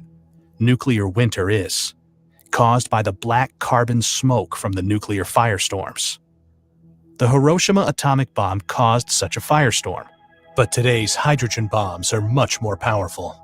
A large city like Moscow, with almost 50 times more people, can create much more smoke. And a firestorm sends plumes of black smoke up into the stratosphere, far above any rain clouds that would otherwise wash out the smoke. This black smoke gets heated by sunlight, lofting it like a hot air balloon for up to a decade. High-altitude jet streams are so fast that it takes only a few days for the smoke to spread across much of the northern hemisphere. In the meantime, Earth gets freezing cold, even during the summer, with farmland in Kansas cooling by about 20 degrees centigrade or 40 degrees Fahrenheit, and other regions cooling almost twice as much. A recent scientific paper estimates that over 5 billion people could starve to death, including around 99% of those in the United States, Europe, Russia, and China. We obviously don't know how many people will survive a nuclear war. But if it's even remotely as bad as scientists think, then it has no winners, merely losers. So, it's yes, I think there was one more, right? Let's wait 1 second. Let's see what's on the next. How can I go to the next slide? Let's see. Yeah. So the next slide. Yeah. So you just saw what could happen if Russia and the US would go tete to tete. How that would impact the whole world. So you see the estimated global nuclear warhead inventories per country, or the nations that have it. United States, 5,500. UK, 225. France, 290. Israel, 90. The only place in the Middle East that has it. Pakistan, 165. India, 160. China, 350. North Korea, 20. Russia, almost 6,000. They have the most in the world. And they are in league with China and North Korea. And Iran will also have some. And then on the other side, we have the US, France, UK, Israel. Pakistan, India are somewhere in between. So what do you think will happen to the world when all of these people take off and begin to shoot? So I wrote down impact of nuclear fallout on a global scale. So read for us. After the destruction of USA, the BRICS alliance headed by Russia and China will also target US strategic bases and will neutralize the UK and France. Just like we saw in the video. The nuclear fallout will furthermore topple the whole of North America and the East Indies, leaving only some southern areas of South America left. And that's why I said our American brothers should pay attention when it comes to prophecies, because America will be no more. North America will be no more. Canada will be no more. And then the fallout of the nuclear, and it begins to spread, Puerto Rico, Panama will be no more. You can't live there. And the gas will spread even further. The tsunamis that will take over. Jamaica, Suriname, all these places, you can't be there lest you die. The only area that may survive in South America will be the southern tip of South America. So places like Argentina, the southern tip off, if lucky, but you can't survive. You can't survive. And then I continue reading. So if the brothers are in the US, you should move. When you see these signs, you will move. But we will deal with that topic when it comes. But you can't be there. Because if you are there, because some of the brothers believe that chariots will come from heaven and angels will take them. How do you come up with these doctrines, brothers? My Hebrew brothers, how do you come up? Which angel? Why did not our angels rapture us when our forefathers were taken to the Americas? Why did they leave us to die there? And they said, if you are in the city, flee to the mountain. Why didn't angels rapture us and bring us to the mountain? No angel will rapture you. You have to use your head and leave Babylon before it happens. Otherwise, you will find yourself there. And then for the people that will remain, that is where the movie, The Book of Eli, will happen. These movies are not movies. That's why TV, depending on what you are seeing, you are receiving prophetic insights. Depending on what you are seeing, movies like 2012, movies like The Day After Tomorrow, movies like The Book of Eli, TV shows like The Fallout, The Walking Dead, these are realistic things that will happen after the fallout. So I wrote down, Europe will be in disarray and in shambles with all strategic infrastructures bombed. Later on, the nuclear fallout will do the rest. This means no electricity. Can you imagine living in Europe? Living in America? Can you imagine you are in New York and the power grid is down? In winter, New York, power grid is down. No electricity, no heat, no internet. Nuclear fallout, the gas, the smoke, famine, because there is no food. The real Walking Dead. So I wrote down, the nuclear fallout will do the rest. So this power vacuum in the world will further escalate and cause civil wars and further nuclear exchanges between India and Pakistan. Because now people will be in disarray and they are trying to fill this power vacuum. So India and Pakistan, which are brothers but also enemies of each other, due to, once again, Western brainwashing, just like they did with Sudan, North and South, Western brainwashing. Angola, DRC, Western brainwashing. Ivory Coast, Ghana, Western brainwashing. Ukraine, China, Belarus, Western brainwash, the same people. Ukraine, Russia. Yeah, Russia, the same people. So India and Pakistan then will also go at it. And they will throw bombs on one another. Nucleus. That was my following question, because usually they are not heavily discussed. They are not heavily discussed, but they are discussed. Yeah, it's just we are CNN. That's why we don't see it. They don't like each other. They are being discussed. And then Israel, due to the destruction of the US, will deploy the Samson option and leave the Middle East in shambles as well. Because if America is gone, what do you think Israel will do? They will deploy Samson. However, I wrote down this, of course, only after a majority of them have fled into the obscure parts of Europe, as most of them have dual nationality. That is it. If you are watching, they're already doing it now. It's just that I didn't add the article. A lot of them are already going back to Europe because of the war that is happening now. A lot of them are already going back because Israel is the only nation. These people are everywhere and nowhere at the same time. Zelensky, why do you think Israel was providing weapons to Ukraine? Because Zelensky is Polish, he's Ukrainian, but he's also Jew at the same time. They are such a mystery. They are so elusive. That is why Adolf, if you take your time and read and consider, you'll be like, this guy, he knew something people didn't. He knew something people didn't. So I wrote down almost every continent that has nuclear weapons or bases will be hit by nuclear missiles. So as I said, America, North, Central, South will be hit.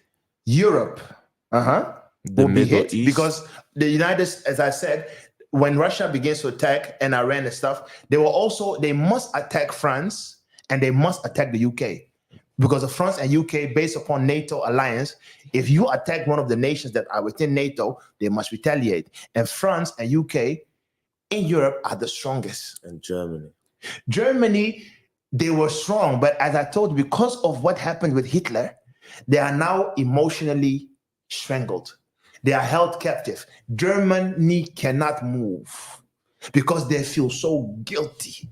But they also host nuclear weapons, right? Yeah, but these are American-based ones. Yeah. So let's say, okay. So let's say I didn't put Germany. So just say Germany. Even if you don't put Germany, if you attack France, the outbreak will also topple Germany as well. And then in the Middle East, you have Iran that obviously also will be touched. Israel will be touched. India, Pakistan will be touched. Of course, areas of Russia will be touched. Areas of China will be touched. So the Middle East also in shambles. And then we have Australia, because they are the West, they will be touched. And then I wrote down, note how Africa is not on this list. Africa is not on this list. So all the continents will be touched. Africa, however, will not be touched directly. It will just be, because of the nuclear outbreak, the whole world will be touched. But there is direct touching and there is indirect one. So Africa will be touched indirectly, but there will be not a direct nuclear drop there.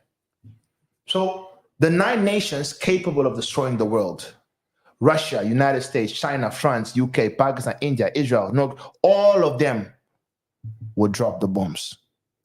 However, as I just said, first, what will initiate the escalation ladder, as they call it, will be United States. And once the United States is out of the way, as I said, there will be a vacuum of power. Now we are going to the Gog and Magog. There will be a vacuum of power that is being left. There will be a vacuum of power that is being left, and people need to fill it. Yeah, no, we don't have to see this one. Or do you want to see this one? What will happen if the whole world drops their bombs? No, man. We have like 3 more. we have like 3 more. So no, let's continue then. So I wrote down here the impact of nuclear fallout on a global scale. I wrote down numerous accounts of death, overthrowing of governments and lawlessness, loss of infrastructure and world economies as we know it, no electricity, no heat, no sunlight, floods and overflows, a worldwide famine, disease and mutations, environmental changes, including a overheating in some parts and a nuclear winter in other parts, pollution of the atmosphere and lack of vegetation. So these are all some of the impacts of the nuclear fallout. So when you then read all of the impact of the nuclear fallout, and you then go to Revelation, it ought to make sense now. When it says it will touch the rivers will be polluted. You can't drink anymore. That is one of the plagues. When it says, and one of the angels will pour out the vial upon the sun,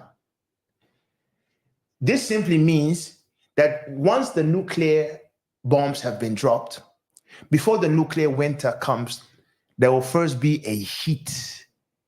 So some areas will be very, very hot to the point where you can die of heat. So that's what it means with the scorching sun will burn some. The overheating will cause many to die because the whole earth will be the climate, because of the nuclear outbreak, there will be a climate, there will be a climate change. So we will have so much heat in the world that many people will die or will wish to die. So all of these plagues that you read in Revelation 16, these are all the impacts of the nuclear fallout. Now we are continuing with verse 12, because why are we now continuing with verse 12? It is because after that, the United States is now out of the way. And after the nuclear impact, the whole world is now in disarray. What do you think people will do when they have no food? They have no drink. The area where they live, they can no longer live there. There is no vegetation. There is no law. There is nothing. If you stay there, you die. So what do you think will happen then? Now the Bible then says, and the 6th angel poured out his vial upon the great river Euphrates, and the water thereof was dried up, that the ways of the kings of the east might be prepared. Now comes the kings of the east. And then I saw 3 unclean spirits like frogs come out of the mouth of the dragon, and out of the mouth of the beast, and out of the mouth of the false prophet. For they are the spirit of devils, working miracles, which go forth unto the kings of the earth and of the whole world. Yes. So what you have to understand here is just because America will be destroyed, it does not mean all of Europe will be dead. France will survive. The Netherlands, all of them will survive. However, the place will be in destruction, but there will still be people there. The book of Eli, just keep that in mind. That is how that is how Europe would look like. Utter chaos, but still people living. That's why you see how they're still mentioning the beast and the false prophet. False prophet is simply how religion will still play a role. Russian Orthodox will still play a role. So under the guise of religion, by the power of the enemy, they will still come. And this is an entry point where I can actually talk about the Antichrist, but that is a subject on its own. But this is where his role can also come in, but we'll leave that for another day. So we are continuing. Verse 14, it says, for they are the spirits of devils, working miracles, which go forth unto the kings of the earth and of the whole world, to gather them to battle. So something will then galvanize the remaining nations of the world that are now left, and they will be like, hey, we are in need of something. Where we are now, we cannot survive.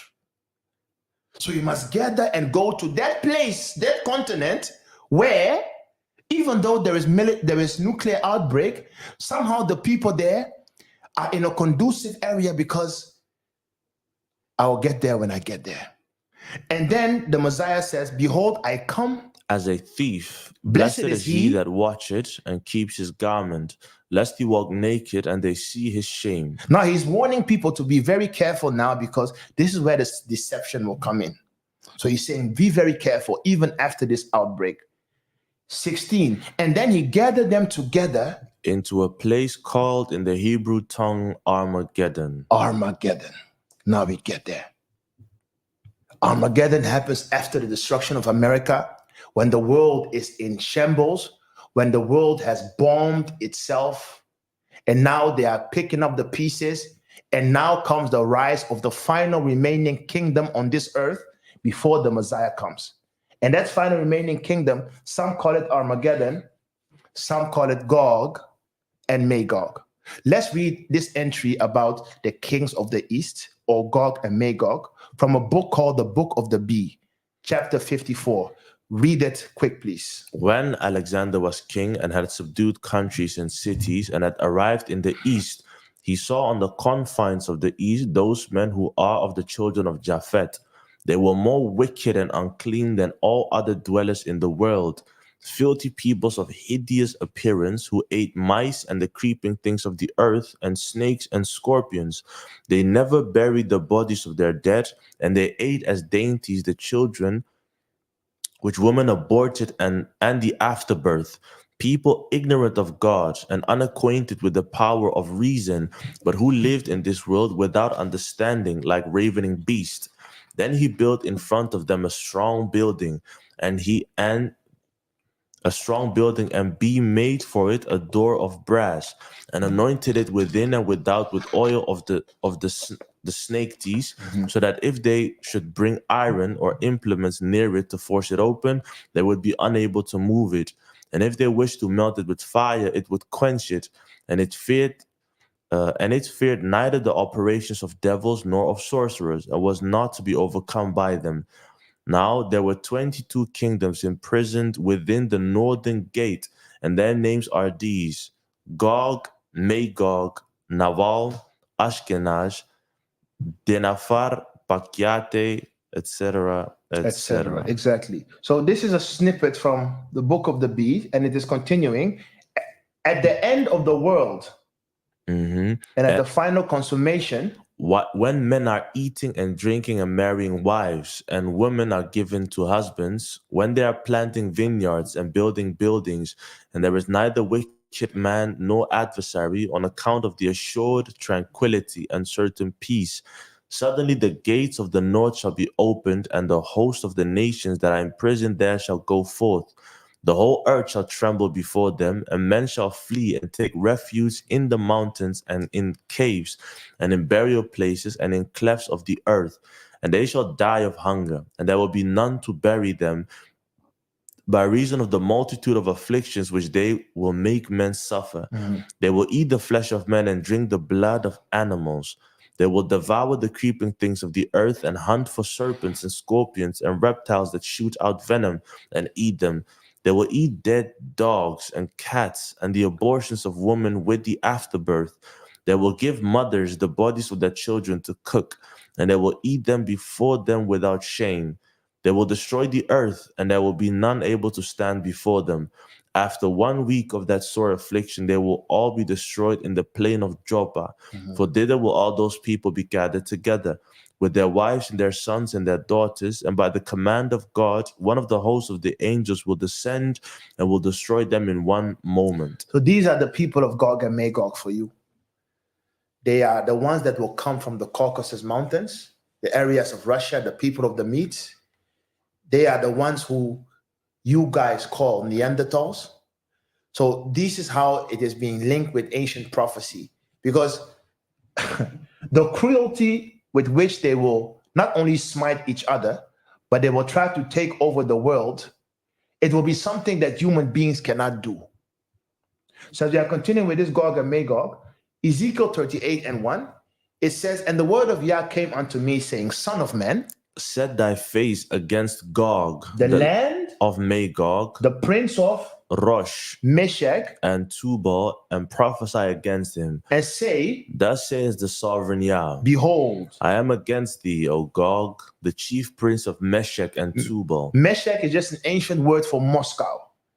And I will turn thee back, and put hooks into thy jaws, and I will bring thee forth and all thy army, horses and horsemen, all of them clothed with all sorts of armor, even a great company with bucklers and shields, all of them handling swords. Now verse 5 is interesting. Persia, Ethiopia, and Libya with them, all of them with shield and helmet, Gomer, and all his bands, the house of Togarmah of the north quarters, and all his bands, and many people with thee. Be thou prepared, and prepare for thyself, thou and all thy company that are assembled unto thee, and be thou a god unto them. So now he's telling you how the nations will be formed, led by Gog and Magog, which is Russia, and as we already discussed, China and Iran and stuff, but also the other nations will join, amongst whom also the North African nations will also join. So Libya, Morocco, Egypt, some of the Nilotic peoples of Africa, the Hamites, they will also join. And all of them will join and enter into league with the kings of the East, along with Togarmah and Gomer, which is Germany. All of them will be in league. And they will be like, hey, Germany is destroyed. France is destroyed. The Netherlands is destroyed. China is destroyed, left in shambles. Russia, even though it has all the natural resources, after the bombing, it will also be left in shambles, trying to scrap for themselves. Iran left in shambles. America will be no more. So all of the nations now are in need of land. And they will be in need of natural resources because they have to survive. So they will enter into league and be like, there is this place in Africa where there is still green and vegetation despite of the bombing. So let's join the kings of the East and go there. And this alliance, Arike, next slide. It says Russian President Vladimir Putin takes part in extraordinary BRICS summit via video conference. So read in black. The enlargement of the BRICS group at the beginning of the year to include 5 new member states raises questions about the political and economic consequences. What do the existing members expect from the expansion? What do the new ones expect? What does BRICS enlargement mean for the West? And what could a liberal response to this look like? So what are the members? Egypt, Ethiopia, Iran, Saudi Arabia, and the United Arab Emirates joined the BRICS alliance at the beginning of the year. You see? So the prophecy of Ezekiel the prophet, you are seeing it being played out. On the right, it says Putin wants France to leave Africa. That is what is happening now. The West is going down slowly but surely. The East is taking over. The nations are leaving NATO, leaving the G summits, and etc. And they are now joining in league with the BRICS. And the leaders of the BRICS alliance are Brazil, Russia, India, China. I don't know what the A stood for. No, BRICS. And the S is South Africa, because South Africa has also joined. Of course, which part of South Africa do you think? The Dutch one. All of them are in league. So this is how the beginning of the end will look like, and how the nations will join themselves together to the kings of the East. And how these Arab nations that are in Africa, they don't even consider themselves like us. No, they will gladly come and take over. So now we are continuing. Now you see the role of BRICS. Do you understand, Adike? So we are continuing. Now, Ezekiel 38 and 8. And after many days, thou shalt be visited. After many days, and this shall remove the controversy of where Israel is. And how the Israel that is now where it is makes no sense from a prophetic perspective. The Bible says, and after many days when the nations have joined, seeking for natural resources, thou shalt be visited. In the latter years, thou shalt come into the land that is brought back from the sword. Meaning you will come back from the land that even though there is war, it is at the brink of survival. It is brought back from the sword and is gathered out of many people against the mountains of Israel, which have been always waste. Africa is the most genetically diverse continent of the whole world. So that is why it says out of the land that is brought back from the sword, out of the continent in which are found many people, against the mountains of Israel, which have been always waste, poor, low, no hope, but they have been there. But it is brought forth out of the nations, and they shall dwell safely, all of them. Even though they are a waste, they will dwell safely there, and you will begin to go there. Thou shalt ascend and come like a storm. Thou shalt be like a cloud to cover the land, thou and all thy bands, and many people with thee. Thus saith the sovereign Yah. It shall also come to pass that at the same time shall things come into thy mind, and thou shalt think an evil thought. And this is why we say, for now deal with Russia, but don't trust Russia. For now deal with China, but don't trust them. They are people of the same devil. Because what will be the evil thought? They will be like, hey. And thou shalt say. They will be thinking like, our countries are destroyed. Nuclear bombs everywhere. We can barely survive. But these Negroes, they have a lot of land. So you will think an evil thought, and the angel of the abyss will begin to inspire them. Those are the three frogs. They will begin to inspire them. Hey, go there. And they will begin to form their alliance, and they will think an evil thought.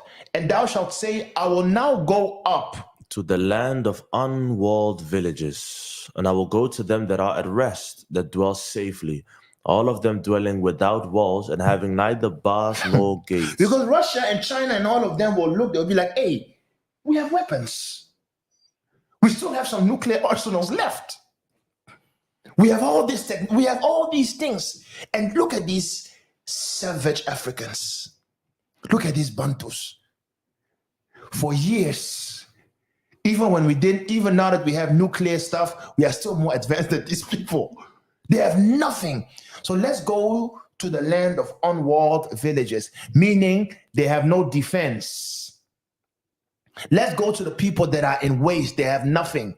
But what do they have? Natural resources. The things we need to survive, they have it.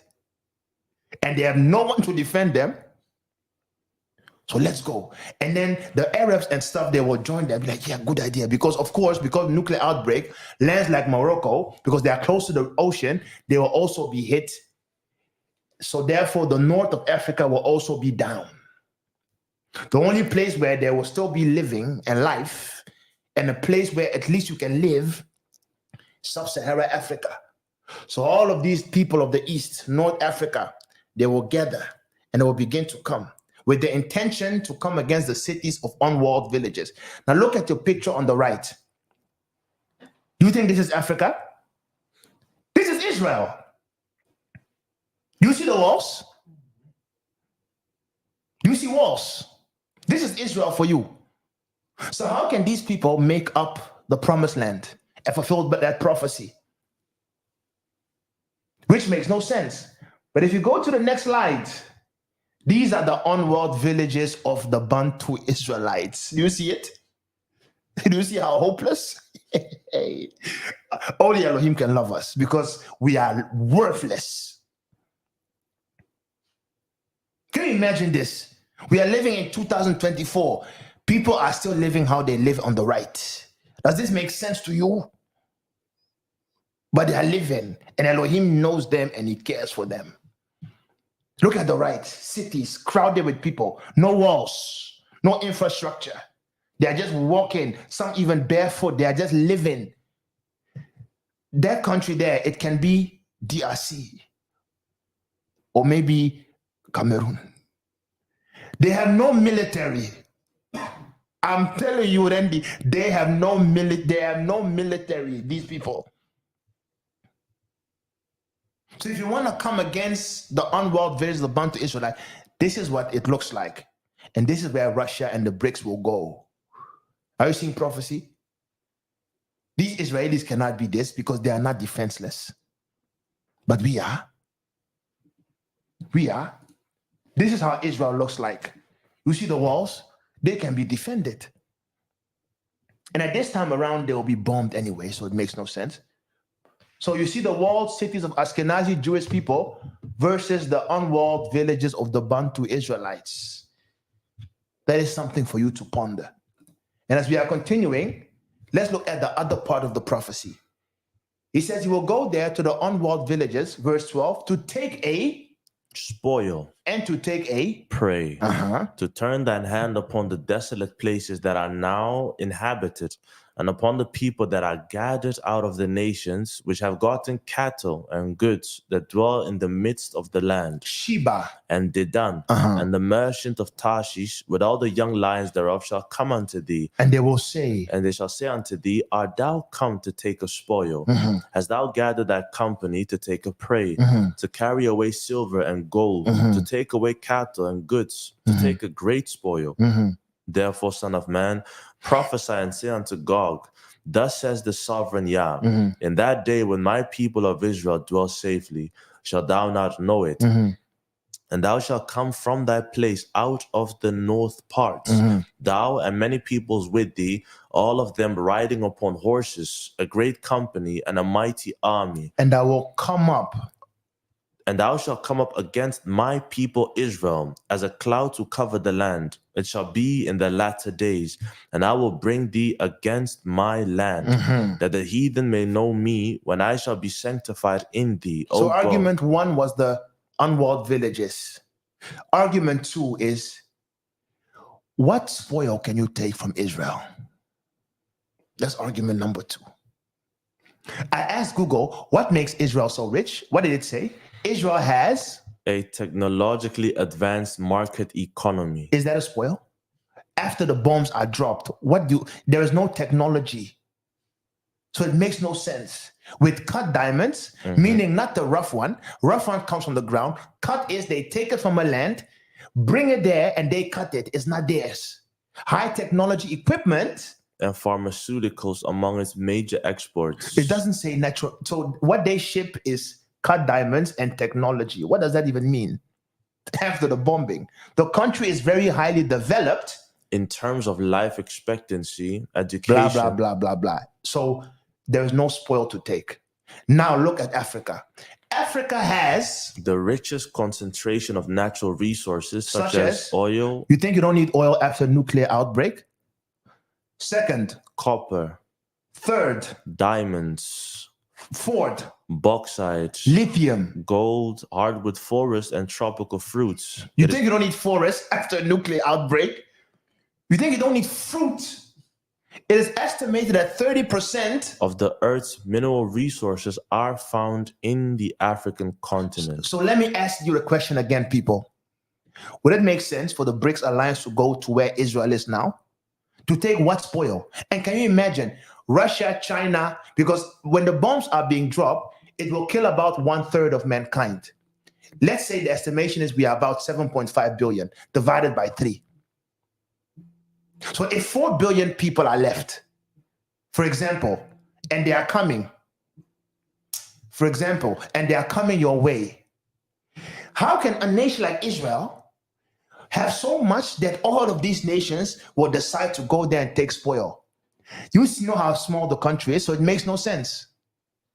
So what natural resources does Israel have? Nothing. But look at Africa, specifically sub-Saharan Africa. If the world's 30% of the world's natural resources come from there, wouldn't that be a perfect place to exploit? They already don't have any defense systems. They are low Africans, no understanding, no defense. All the natural resources. They have waters, river bodies, forestation, food grows naturally. They don't need heat. And that's the funny thing, Go to Israel now. If there is desert and a nuclear outbreak, because there are no rivers there, the people will die immediately. But go to Africa. We don't care if there is power outage. There has been power outage in Africa from ever since. I went to the DRC and we didn't have electricity for 2 days. It's life. We were living. Why? The sun is natural. So that's why it is the wisdom of Elohim which cannot be understood. What is killing us or keeping us down low now is what will keep us.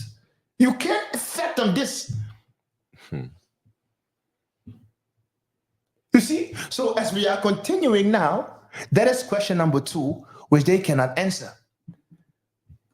I think 10 minutes, and I we think will be done. also an interesting point in this is verse 13, when it says that Sheba will meet Gog. And we know that Queen of Sheba is in Africa, means so that the north or Gog and Magog people will come down to where Africa is to meet the children of Israel there.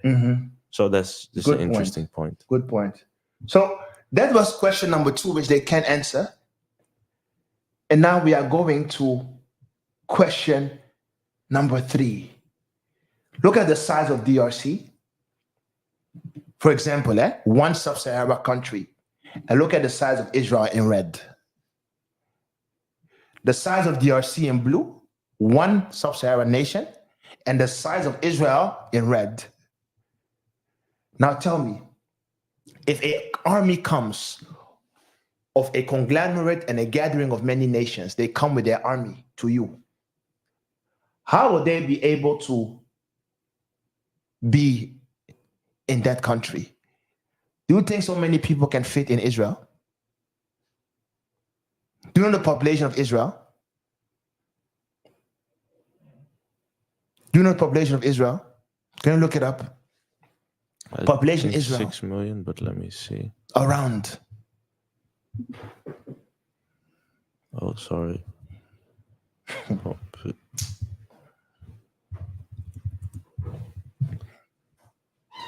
9.5 million. 9.5 million.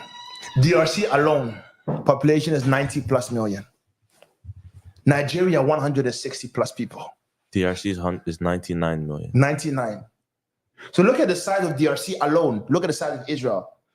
And how then does Elohim say, I will send people from the north, thou and many people with thee. They will ride upon many horses, a great company and a mighty army, to go where? Which Israel? It cannot be there. The place is too small. There will be bombing. But if it takes the whole sub-Saharan Africa, more than 1 billion people can fit there. Easy. More than 1 billion people can fit there. Easy. More than 2 billion people can fit there. Easy. Because China has 1 point something billion. India has 1 point something billion. And sub-Sahara is bigger. Way bigger than India and China. You see? Easy. You don't know how big Africa is because they have brainwashed you to think it is small because it is part of their propaganda. Africa is a wilderness. So as we are continuing, that was point 3.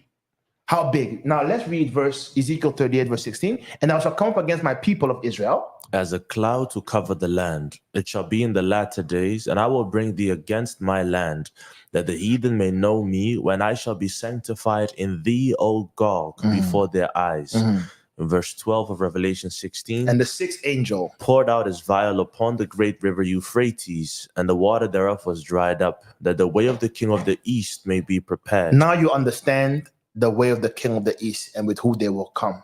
And the 4 angels, now, because Revelation 16, 17, but also Revelation 9, they go hand in hand. You have to know when to break it and when to bring it together. Revelation 9 now says, and the 4 angels which were loose were prepared for an hour and a day, the same as what it says in Revelation 16, and a month and a year, for to slay the third part of men. That's what the bombing would do. And the number of the army of the horsemen of Gog and Magog were 200,000, and I heard the number of them. Meaning 200 million soldiers. 200,000 means 200 million soldiers. How can 200 million soldiers go to Israel where it is now? Will they fit? Never. Never! But will they fit in sub-Saharan Africa? Of course. There is plenty of room. You see how the prophecies are being lined up? That's how the prophecies are being lined up. And that is why it can also not be in America. You cannot come to America by foot. Impossible. You can't. If you are coming from the east, you can't go to America by foot because of the ocean that is in between. But Africa, Middle East, you remove the tectonic plate, you can get there.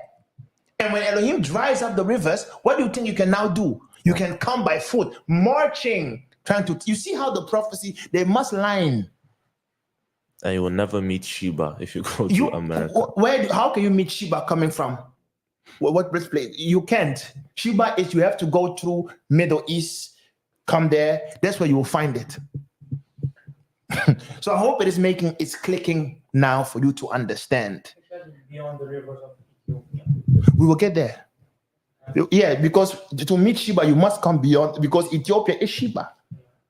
You see? So as we are continuing, and thus I saw the horses in the vision, and them that sat on them having breastplates of fire and of jacinth and brimstone, and the heads of the horses were as the heads of lions, and out of their mouth issued fire and smoke and brimstone. So the prophet is basically describing tanks, helicopters, nuclear weapons, soldiers, weapons.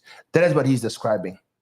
So verse 17, thus saith the sovereign Yah, art thou he of whom I have spoken in old times by my servants, the prophets of Israel, which prophesied in those days many years that I would bring thee against them. And it shall come to pass at the same time when Gog shall come against the land of Israel, says the sovereign Yah, that my fury shall come up in my face. For in my jealousy and in the fire of my wrath have I spoken. Surely in that day there shall be a great shaking in the land of Israel, so that the fishes of the sea and the fowls of heaven and the beasts of the field and all creeping things that creep upon the earth and all the men that are upon the face of the earth shall shake at my presence. And the mountain shall be thrown down, and the steep places shall fall, and every wall shall fall to the ground. And I will plead against him with pestilence and with blood. And I will rain upon him and upon his bands and upon the many people that are with him an overflowing rain and great hailstones, fire and brimstone. You see the helicopter? It's called a brimstone Apache. And when it begins to shoot its bullets from the air to the ground, what do you say it will? How do you think a prophet will describe it? He will say, and it will start hailing. There will be an overflowing of rain. But this rain, however, will be fire and brimstone, because these are bullets and rockets and missiles. Thus will I magnify myself and sanctify myself, and I will be known in the eyes of many nations, and they shall know that I am Yah. Exactly. So the advent, the final chapter, the advent of the Son of Man, and then we are done. So now you are beginning to understand the war of Gog and Magog. when the nations have now come, trying to take over and invade sub-Saharan Africa because they want to survive, we will be helpless, having nothing. We have never had nuclear weapons in Africa. We will never have. The only nation that had one was South Africa, but it was because why?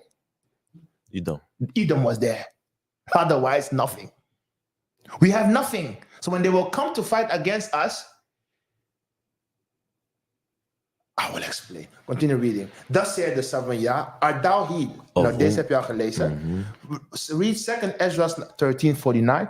Now when he will begin to come to defend us, when he destroyed the multitude of the nations that are gathered together, he shall defend his people that remain. And I will punish the world for their evil in Isaiah 13:11, and the wicked for their iniquity, and I will cause the arrogancy of the proud to cease, and will lay low the haughtiness of the terrible.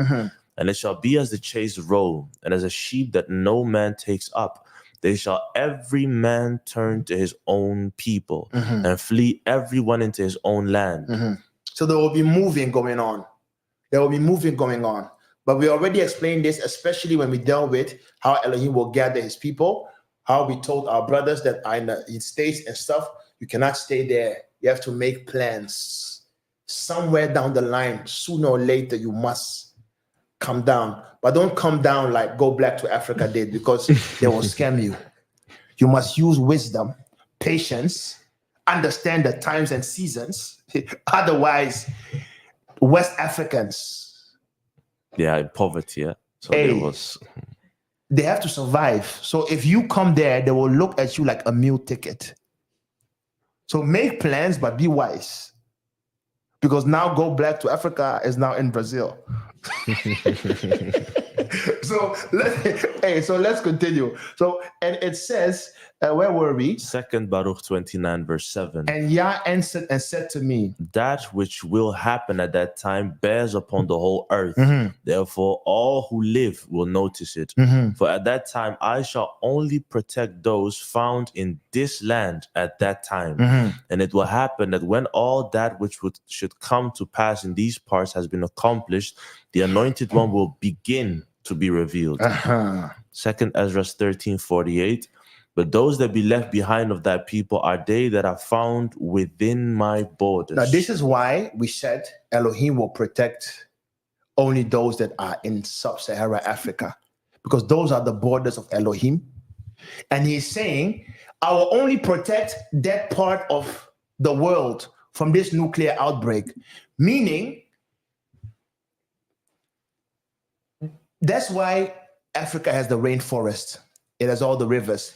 Elohim planned ahead. But there are also other parts of prophecies where Elohim begins to say how he will bring about Leviathan, the ancient beast. And he will use him as food for his people. So Elohim, by signs and wonders, will sustain sub-Saharan Africa during these times. Just like he did in the days of old. He will cause things to fall from heaven, food, bread. He will provide Leviathan as food. So we will be sustained. But he says, I will only do that there. If you are not there, I can't do anything for you. And when the nations will see that, they'll be, we have to go there. And they will come to destroy us. And Elohim will then begin to take over. And they will begin to turn their weapons against them and slowly begin to destroy them. If you see, to his own people. No, we already read this. So the next slide then, the elect within the borders of Elohim, because he said, I will only save those of my borders. Let's identify these borders. Isaiah 11:11, and it will come to pass in that day that Yah shall set his hand again the second time to recover the remnant of his people which shall be left. Where will they be left? From Assyria. Assyria, Middle East or Africa, whatever you want to call it. And from Egypt. Egypt, we know, is Africa. And from Pathros. Pathros, we know, is Egypt or Africa as well. And from Cush. Cush or Sheba, we know, is Africa. And from Elam. Elam, those are the people that will have to come to where the people are. So because Elam is the parts of India. And from Shinar Africa, or Shinar, and from Hamath. and from the islands of the sea. Those are the ones that are about to come early. Otherwise, they are doomed.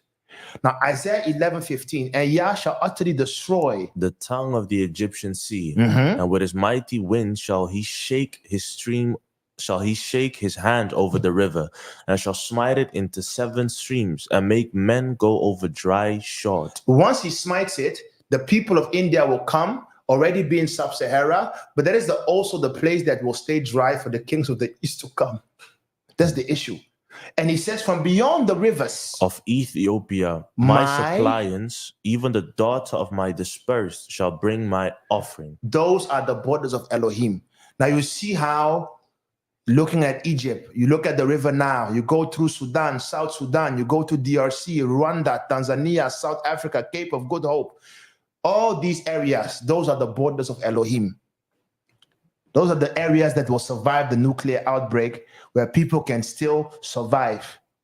That is where the valley of Armageddon, or the valley of decision, or the valley of Jehoshaphat, or where the war of Armageddon will take place. As it was in the days of old, where Abraham fought with the many kings, was also in Africa. So it will remain in the end times. So look at this final movie, and then we are out of here. And these people, they know it. Just look at this movie.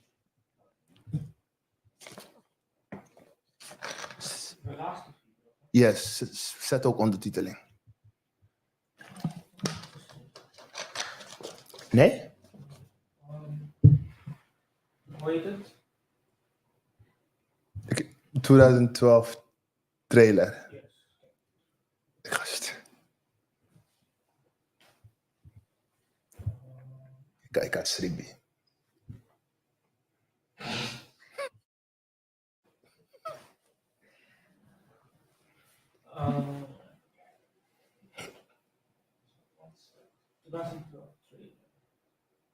Nee, ja, 2012 ending.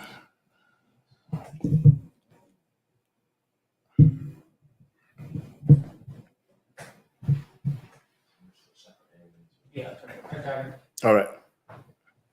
Let's look at this.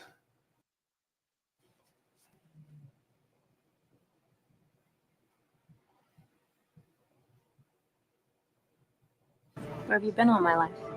Gift shop.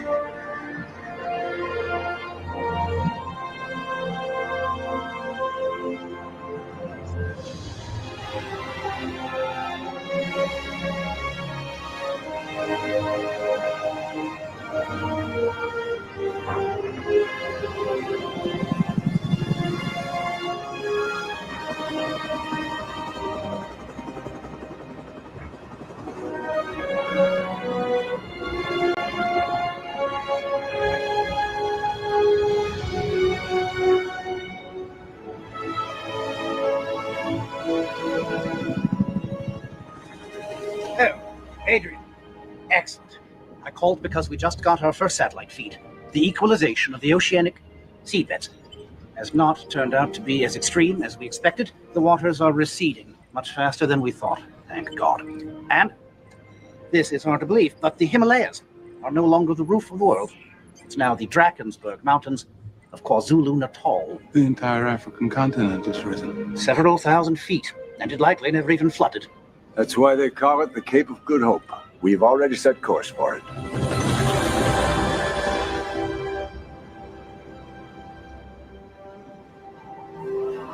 Daddy, when will we go back home? Well, we talked about that. We're going to find a new home out here somewhere. Right? I mean, wherever we're all together, that's home. Right? Don't be scared. I'm not.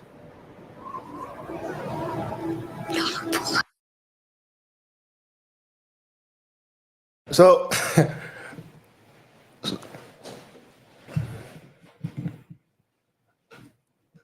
yeah, so people, this is 2012. I recommend for you to see this movie. where after the nuclear outbreak, they're now seeking for a new home. And they said, oh, the continent of Africa, the Cape of Good Hope, we can go there because the waters have resided. The guy was like, yeah, they call it Good Hope. They don't call it Good Hope for nothing. And this guy is telling his family, we will go and find ourselves a new home there. But the question is, people are already there. What will you do with these people? And that's the madness. It looks so peaceful from their perspective, but they don't care about the people that are already there. We will already be there, and I do not want you to come to my home. So look at Africa, how Elohim will sustain it. Look at all the many rivers. Look at all the rivers. And the funny thing is they are all connected. Look at all the rivers in sub-Saharan Africa. Do you see North Africa? Do you see how many? Hey, you can't understand Elohim. This you cannot understand Elohim. How can he plan so perfect? Look at North Africa, nothing. So what will they do? They will join BRICS. They will join them. And it will be like, yes, let's go down to the south and take over the place because they have nothing.